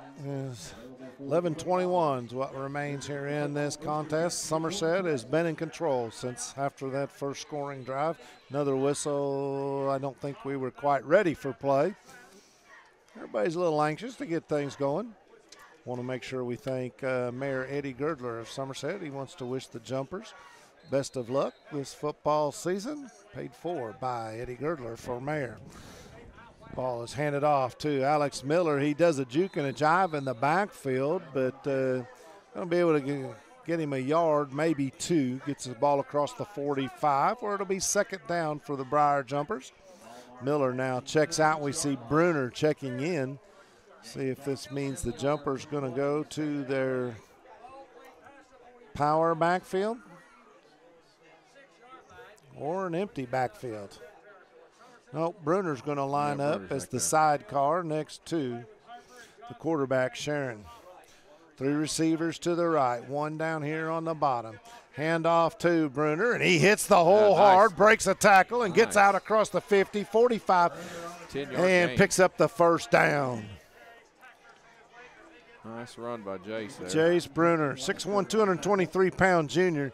Tell you what, him or Miller, they're both loads back there. Bruner not used nearly as much. He did have 5 rushes last week for 32 yards and 2 touchdowns. And again, that offensive line just really pushing that defensive line of Williamsburg. Trips to the left. Miller back in the backfield again, and he gets the handoff up the middle and skips over a man or two across the 40-yard line. They're going to mark him down at the 39. So give him 5 yards on the play. Miller gets across the 40 to the Yellow Jackets 39-yard line. 5-yard gain on the play. See Tate Madden checking out for the Briar Jumpers. Gilmore into the ball game. Trips receivers to the left. Zaragoza, Staten, and Ellison. High snap, pulled down, kept on the zone read. Got that football out there. Now he tucks it in and picks up the first down. That was Sharon who had the high snap, faked the handoff to Miller, and then was able to keep it. It was a pretty good read. Picked up but 9. put my coaching hat on for a second and tuck that football high and tight. He does carry that thing a little wide sometimes. Get the hand up above the elbow, keep it tight. That is a first down, ball down to the 31-yard line. Nice little drive here. 9:27 to go in the contest. Clock running. Again, trip receivers to the left, 1 to the right. Miller in the backfield. A little counter, and he's going to get stuffed at the line of scrimmage. First guy there for Williamsburg. That was Maxey, and then Sizemore there as well. That's one that Sharon says he wish he would just kept, but that's okay. Going to lose a couple of yards. It'll be second down, and, we'll call it 13.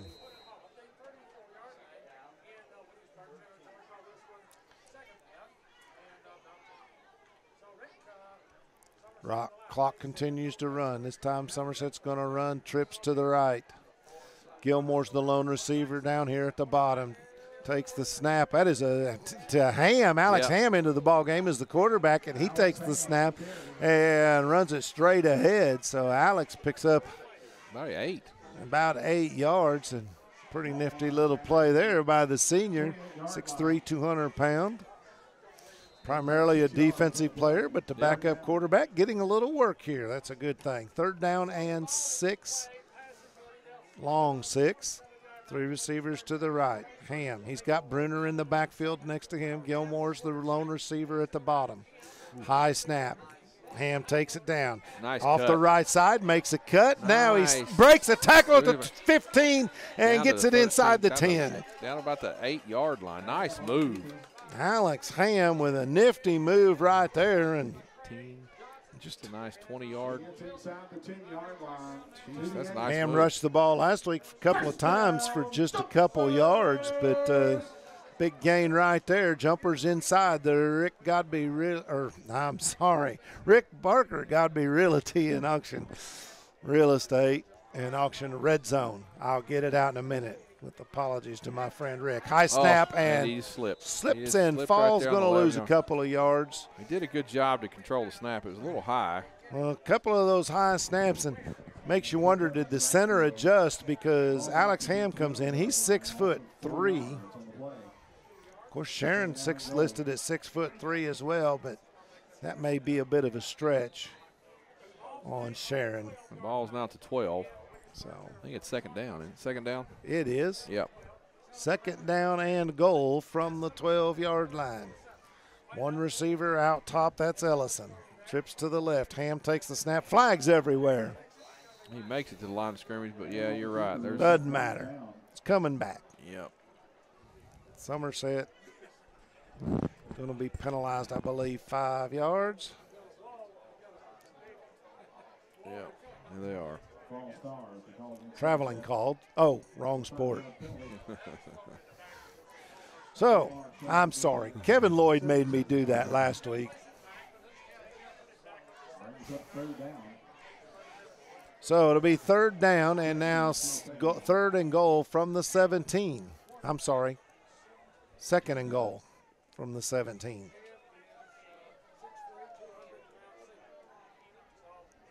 So Ham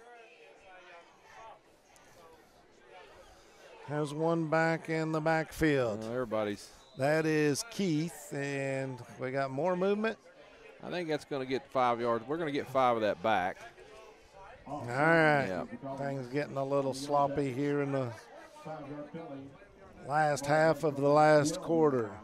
Well, we're not quite to the last half. 6:59 remain in this fourth quarter of play. It is the Jumpers on top 34-7 over Williamsburg. Jumpers break the huddle. Ham. It's got Keith to his right. 3 receivers left.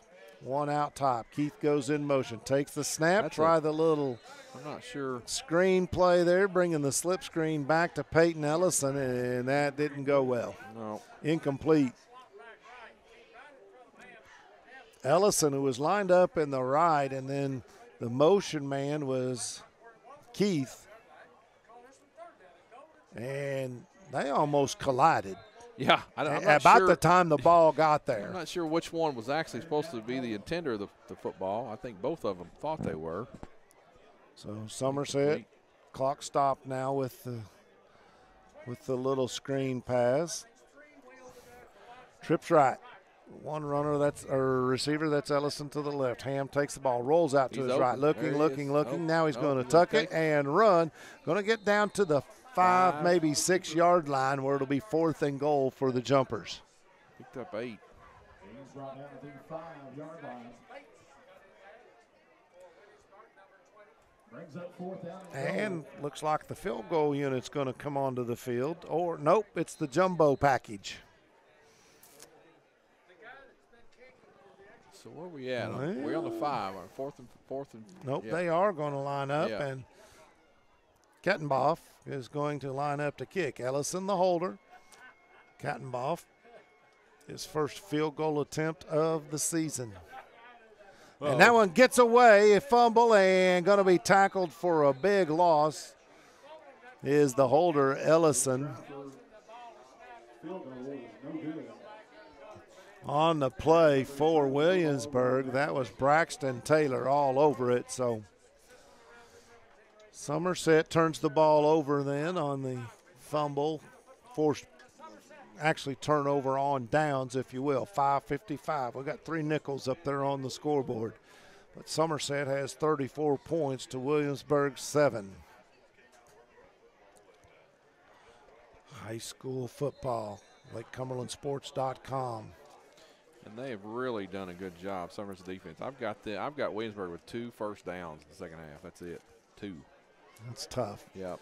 Well, they have it now. 1st and 10 from the 17-yard line. Ponder in the backfield. He's got one man with him and gives it to that man, Gilly, and he is going to be wrapped up for a loss.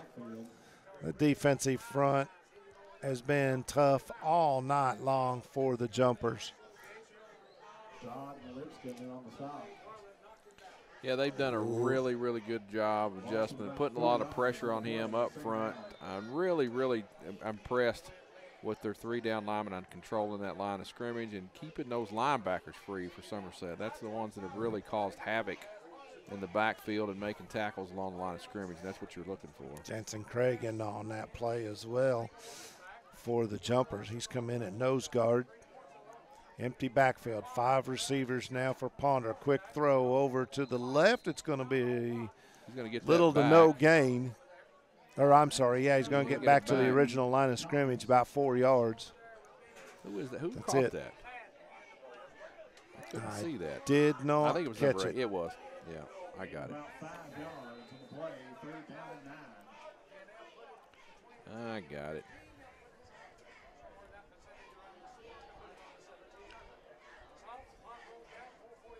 Gilly's going to line up in the backfield.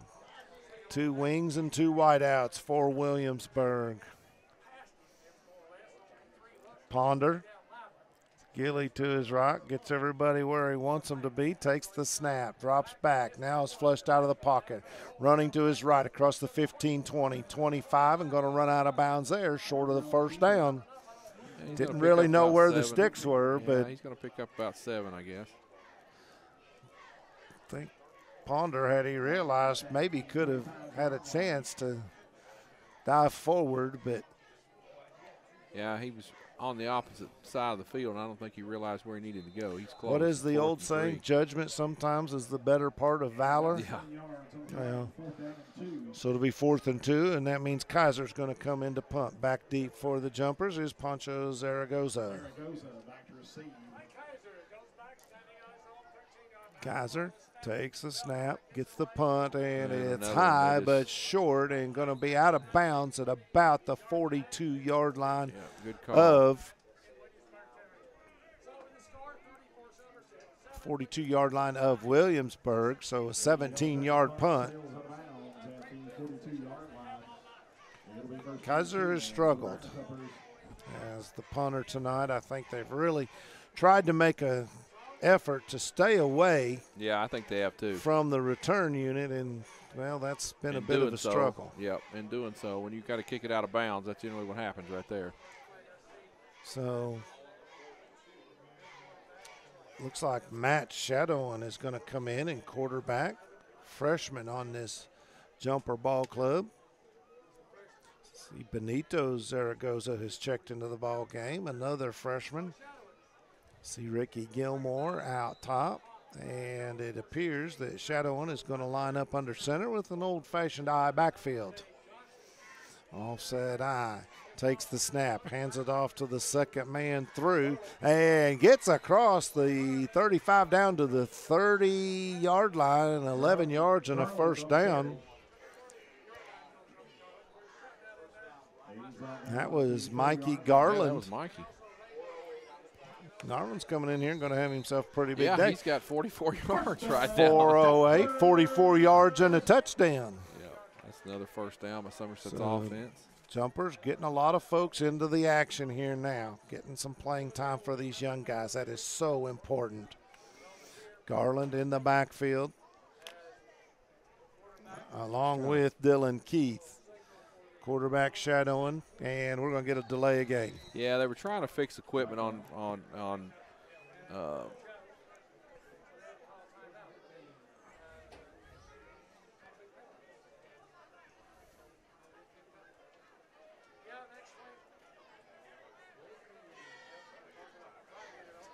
So it's going to back up 5 yards. It'll be first down and 15 for the Jumpers. Shadowin gets it play. Shadowin at 5'11", 143 pound, freshman quarterback. First down and 15.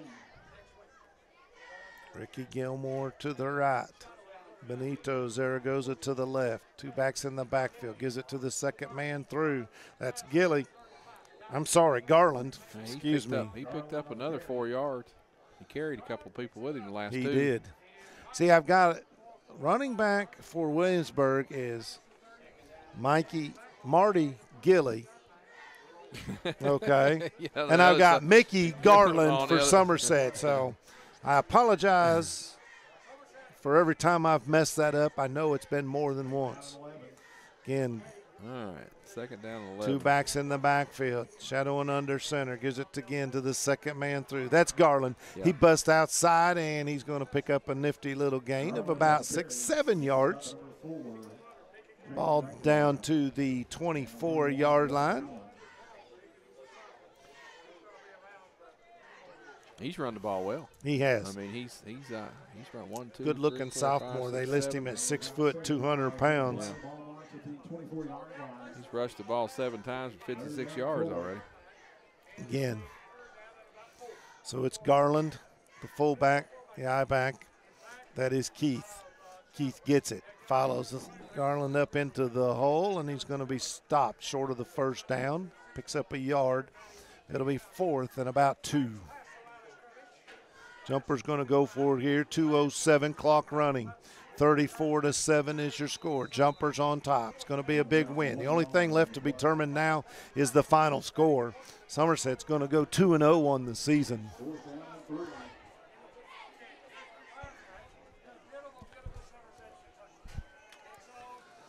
I set in the backfield, a wide receiver each way. Shadowing barks out the calls. Almost gets Williamsburg to jump off sides. They hold and hands the ball off to the second man through and popped as he gets across the 20-yard line. That is Benito. I'm sorry. Yeah, Benito Zaragoza. Yeah, that's number. It sure is. He lost his helmet, so he's going to have to check out of the ball game for a play, get the headgear reattached. Anytime you see a helmet on the field, the first thing you do is pick it up and look to see if somebody's head's inside of it. So it'll be first down for the Jumpers. They are just inside the red zone. Handoff, second man through, spins away. That's Keith, and he's going to pick up 5-6 yards after contact. He picked up 6. Dylan Keith. Who lost their helmet? That was Benito Zaragoza, number 8. Got that first down. So 5 yards is what they say officially. So it'll be second down and 5 for the Jumpers. Again, 2 backs in the backfield, shadowing up under center. Gives the ball again to the second man through. That's Keith. Bounces off one man in the backfield and gets across the 10 down to about the 8-yard line. Another first down. Yards after contact is not a stat we're able to keep. And that was a nice run again by him. Really was. Going to be first down and goal for the Somerset Briar Jumpers. And again, that offensive line is doing a really, really good job with the push. Their initial push is really nice. And it really helps those backs. Indeed. This is the JV offensive line, if you will, getting some reps. Shadowing takes the snap, hands it off to Garland, and he is hit and dropped in the backfield. 18 seconds on the clock. That's probably going to do it. We're not going to see another play. Somerset's going to get the win. 34-7 is your final score on your Randall D. Turpin CPA scoreboard. All right, let's talk about Randall D. Turpin. Keeping stats and the correct score is important to players, coaches, and fans. The same can be said about keeping your taxes and finance in order. For over 26 years, Randall D. Turpin CPA has been doing just that. If accounting is not your thing, then let the pros at Randall D. Turpin CPA do it for you. Proud sponsor of the Randall D. Turpin scoreboard, located on Parkers Mill Road in Somerset, Kentucky. Shelter Insurance agent Rick Girdler has been proudly serving Somerset, Kentucky and the surrounding areas for many years. Doing so, Rick has helped generations of families get the right coverage at the right price. His commitment to helping customers does not stop when they sign their policies. They know they can contact Rick Girdler, Shelter Insurance agent, at any time. If you have any insurance questions or are interested in learning about more about Shelter, just call or stop by the office on Ogden Street in Somerset. All right, I'm going to let you do some work there while I go over the scoring recap. Once again, Williamsburg got this thing started off on the right foot at 9:07. It was a 4-yard touchdown pass from Ponder to Thomas. Kick by Kaiser was good, and Williamsburg led it 7-0 with 9:07 to go. Less than 2 minutes later in that first period, it was at the 7-11 mark. A 30-yard touchdown pass from Sharon to Ellison. PAT by Whitus was good, and Somerset had knotted things back up. In the second quarter, at the 6:47 mark, a 3-yard run by Alex Miller gave Somerset their first lead of the contest. Whitus kick extended that lead to 7 points. It was 14-7. Somerset Briar Jumpers. With just seconds remaining in the second half, or in the first half, second quarter, Brunner touched the end zone on a 4-yard run. Whitus got the extra point. It was 21-7 in favor of the Briar Jumpers. That's the way the first half ended. Somerset got the ball and was able to take it down the field quickly. At the 9-minute mark, another 3-yard Miller run got the ball into the end zone for Somerset. The snap on the extra point was bobbled. Attempted pass failed. That made the score 27-7 in favor of the Briar Jumpers.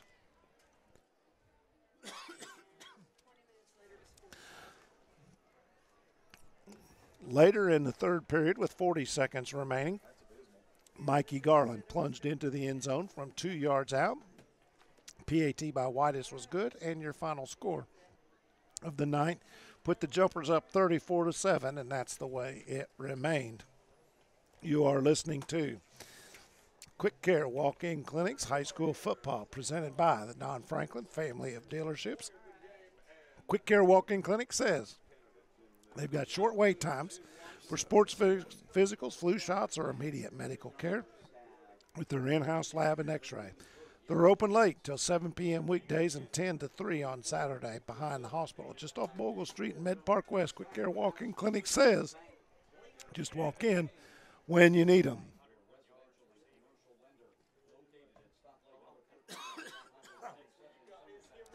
Apologize, got a little frog in my throat, trying to work through it here. Also want to give a big shout out to the Don Franklin family of dealerships. Be sure and check out their summer sizzling sale. You got to know that you can drive home in a brand new 2018 Nissan Altima S for just $74 a week. Or how about this, a 2018 Titan SV Crew Cab 4x4 for only $137 per week. Stoplight number 10 on Highway 27, or give them a call, 678-8178. We will be presenting the Modern Systems Defender of the Game, and Modern Systems, proud to sponsor that Defender of the Game. They have been in business defending homes and businesses since 1979. Thousands of satisfied customers across the Commonwealth and an A-plus rating by the Better Business Bureau. You can count on Modern to deliver a superior defense for your home or your business. Call them at 679-4556 or visit them at their website, modernsystems.inc.com. Also, we will be naming the Somerset Community College Player of the Game. The new 15 to Finish scholarship at Somerset Community College can help you finish school faster and save you money. Enroll in 15 credit hours for at least 2 consecutive semesters to be eligible for a $500 scholarship. By taking at least 15 credit hours a semester, you can complete your degree in 2 years or less and be on your way to a bright future. Apply today at somerset.kctcs.edu. Somerset Community College Player of the Game will be presented here shortly.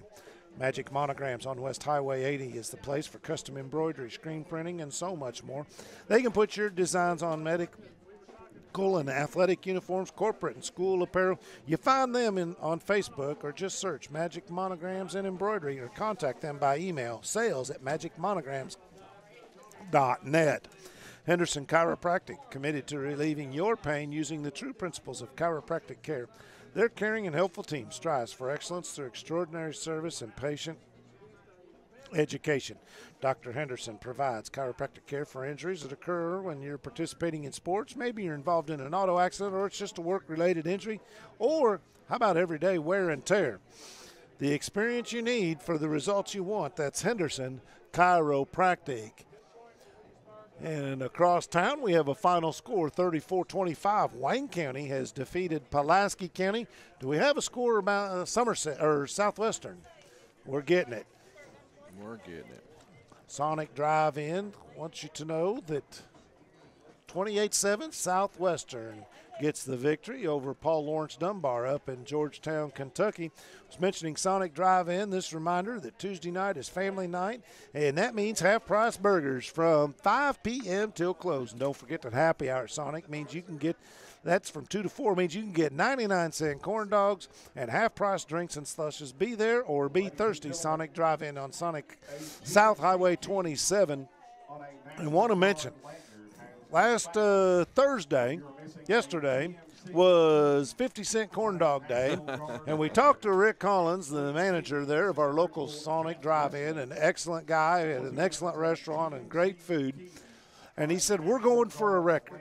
And the record was 4,300 corn dogs on one day. That was the record. That was being the key word, the record. No more. 4,507 corn dogs out the door from Sonic Drive-In on that's 50-cent corn dog day. Speaking of restaurants, I want to remind folks, Tuesday night, Bray's Diner, we're going to be there with Extra Points. Paul Wright, Mike Kerr, myself, anybody else from the gang that wants to show up. And, hey, why don't you show up too? Opportunity to chomp down on a Bray burger, some hand-cut French fries, or they got the best fried mushrooms I've ever put in my mouth. That's Bray's Diner. Come on by. Sports Talk Extra Points with Paul and Mike.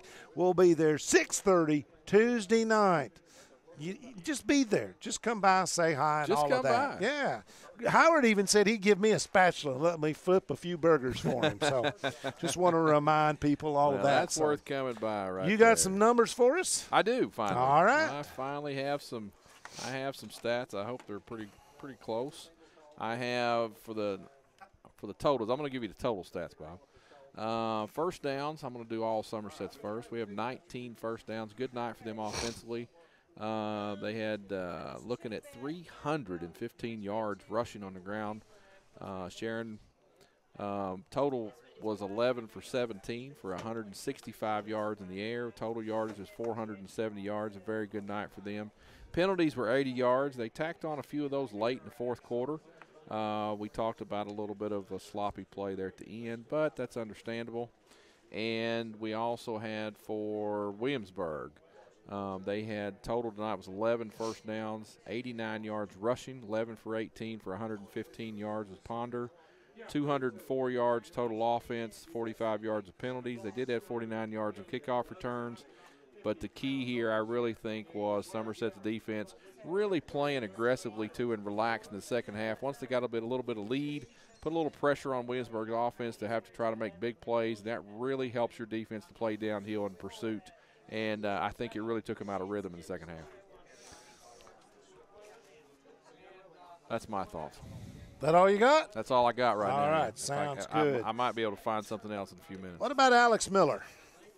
How did he do tonight individually? He did. He had 19 rushes for 109 yards. So he had and a really touchdowns. Good night. Yes, a really good night. Is he our player of the game? I would think so. Somerset Community College presents the player of the game. Did you know that you can get free tuition at Somerset Community College under the Work Ready Scholarship? That's right. We said free tuition. If you want to pursue a certificate, diploma, or associate degree in healthcare, manufacturing, construction, logistics, business, or IT, the Work Ready Scholarship will cover your tuition expenses. Get in, get out, and get to work. Apply today at somersetkctcs.edu. Somerset Community College player of the game goes to number 19, Alex Miller. We also have to do your Modern Systems Defender of the game. Modern Systems is proud to sponsor the Defender of the game. And, well, they've been defending homes and businesses since 1979, so why not have Modern Systems sponsor our Defender of the game? Hey, they got an A-plus rating by the Better Business Bureau. You can count on them to deliver superior defense for your home or your business. Call them at 679-4556 or visit their website, modernsystemsinc.com. I've got two nominees for Defensive Player of the Game, Defender of the Game. I'm going to nominate both Chance Staten and Cale Todd. Seemed like Cale Todd was in on numerous tackles tonight, always around the ball, did a fantastic job, but I'm going to let you make the final call. I agree. And I if think you have both somebody else, no, throw I them think out there. both of those were standouts tonight. I think the defense overall played remarkable.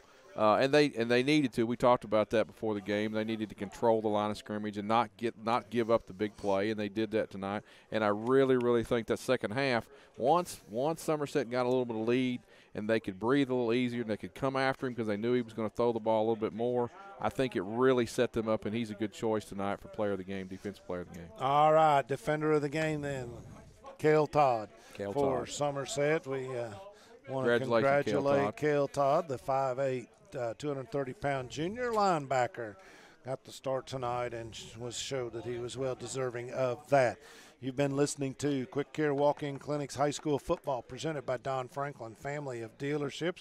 We want to thank them and all of our sponsors, including the Sports Den, Century 21 Advantage Key Associates, Rick Girdler Shelter Insurance Agent, Randall D. Turpin CPA, L&N Federal Credit Union, Rick Barker, Godby Realty and Auction, proud sponsor of the Rick Barker Godby Realty and Auction Red Zone, Intrust Counseling Services, Sonic Drive-In, Henderson Chiropractic, Braves Diner, Somerset Community College Magic Monograms, Whitest Cabinets, Citizens National Bank, Pulaski County Alliance for Substance Abuse and Prevention, Modern Systems, Skip Cottrell's Tire Pros, Trader Jack's, and Somerset Mayor Eddie Girdler.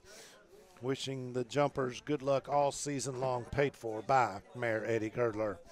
Scott? our maiden voyage together. We had a couple of hiccups here and there, but you know what? It's done. It's in the books, and Somerset played well tonight. It was fun to watch. They did. It was a good night for them, good night for football. Both sides of the ball, they played really, really well. And I think that the hat's off to the coaching staff preparing for – and it's hard sometimes to prepare for a team like Williamsburg that stays in a spread offense, and that's what you look at every down. And they did a really good job, especially in the second half. I think they made a few adjustments. And, again, with that little bit of lead, I think it really helped their defense really come out and play hard, play downhill, and play with pursuit and put Ponder in a little position. They did, and it was an excellent game for the Somerset Briar Jumpers offensively, defensively, and special teams. Still a couple things to work on, some inopportune penalties, and, fumble or two here and there. But other than that, and Ponder still having a hard time seeing some receivers when they're downfield, having a hard time picking up that the defender's right there. He got jumped on a couple of times, but hey, all in all, a good night. Somerset wins it 34-7 over Williamsburg. They move to 2-0 on the season. Want to say thank you again to all of our sponsors. Want to say thank you to Pat Harris, our cameraman, Kevin Lloyd for producing tonight, and for Scott Gregory, my color guy. I'm Bob Boone for LakeCumberlandSports.com saying we'll see you next time. Nice.